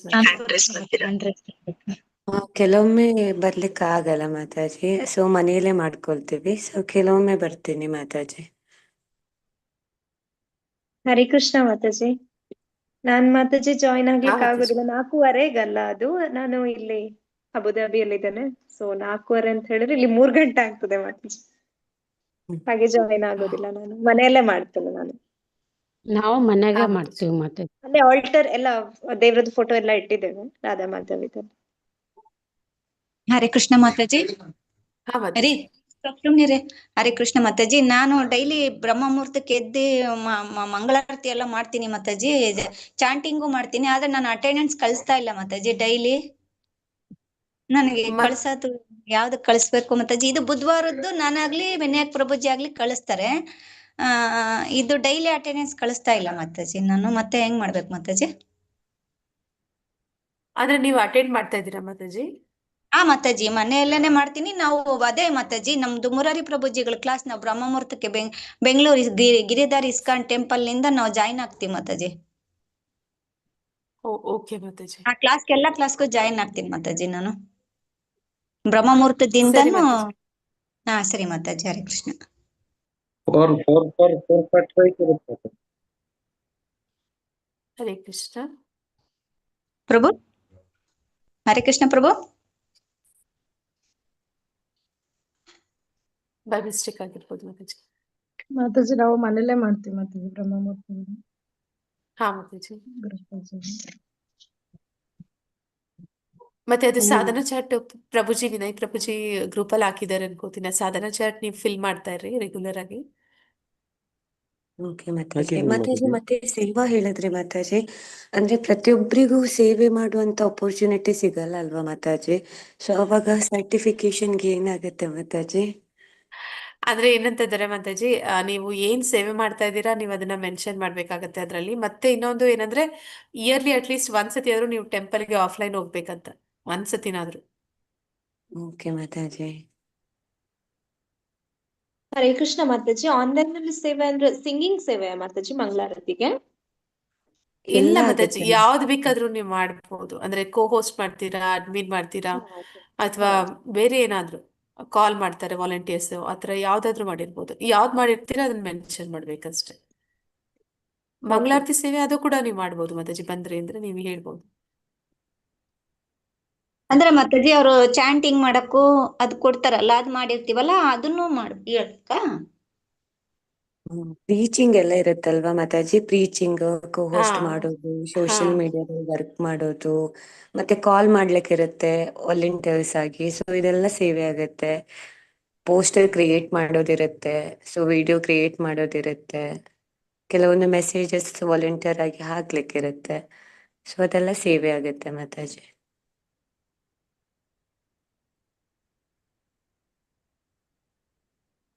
ಹರೇ ಕೃಷ್ಣ ಮಾತಾಜಿ. ಇದು ಸಾಧನಾ ಚಾರ್ಟ್ ಅಲ್ಲಿ ಇಲ್ಲ ಮಾತಾಜಿ ಅಲ್ವಾಗೆಲ್ಲ?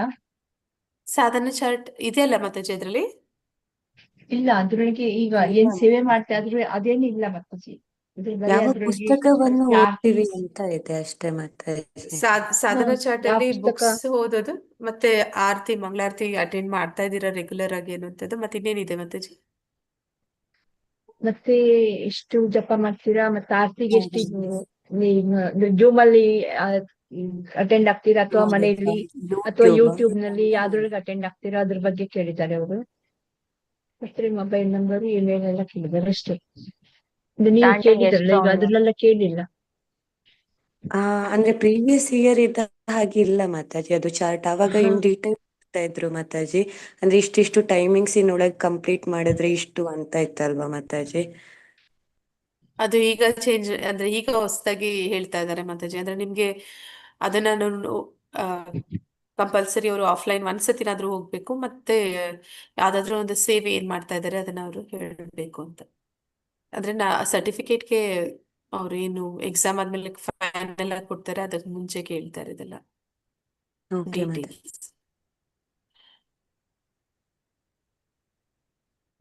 ಇಲ್ಲಿ ಹತ್ರ ಯಾವ್ದಿದೆ ಆ ದೇವಸ್ಥಾನಕ್ಕೆ ಹೋಗ್ಬೋದು ಮಾತಾಜಿ? ಇಲ್ಲಿ ಹತ್ರ ಇದ್ದೆ ಯಾವ್ದು ಒಂದು ಇಸ್ಕಾನ್ ಟೆಂಪಲ್ ಹಾ ಇದೆ ಅಲ್ಲ? ಮಾತಾಜಿ, ಹೋಗ್ಬೋದು ನೀವು. ಹತ್ರದ ಟೆಂಪಲ್ ಅಲ್ಲಿ ನೀವು ಈ ಸೇವೆ ಮಾಡುವಂತದ್ದು ಫೋಟೋಸ್ ಇಟ್ಕೊಂಡಿರಿ, ಅವ್ರು ಕೇಳಿದ್ರಿ ಅಂದ್ರೆ ನೀವು ಅದನ್ನ ಪ್ರೊವೈಡ್ ಮಾಡ್ಬೋದು ಅಷ್ಟೇ. ಸರಿ ಸರಿ ಮಾತಾಜಿ, ಧನ್ಯವಾದಗಳು. ಧನ್ಯವಾದಗಳು ಮಾತಾಜಿ. ಎಂಡ್ ಮಾಡೋಣವಾ? ಹರೇ ಕೃಷ್ಣ ಮಾತಾಜಿ. ತುಂಬಾ ತುಂಬಾ ಧನ್ಯವಾದ. ಧನ್ಯವಾದಗಳು ಮಾತಾಜಿ. ಹರೇ ಕೃಷ್ಣ ಮಾತಾಜಿ. ಧನ್ಯವಾದಗಳು. ಮಾತಾಜಿ ಧನ್ಯವಾದ. ಧನ್ಯವಾದಗಳು. ಹರೇ ಕೃಷ್ಣ ಮಾತಾಜಿ. ಧನ್ಯವಾದಗಳು. ಹರೇ ಕೃಷ್ಣ ಧನ್ಯವಾದಗಳು. ಹರೇ ಕೃಷ್ಣ ಮಾತಾಜಿ. ಧನ್ಯವಾದಗಳು. ಹರೇ ಕೃಷ್ಣ ಮಾತಾಜಿ.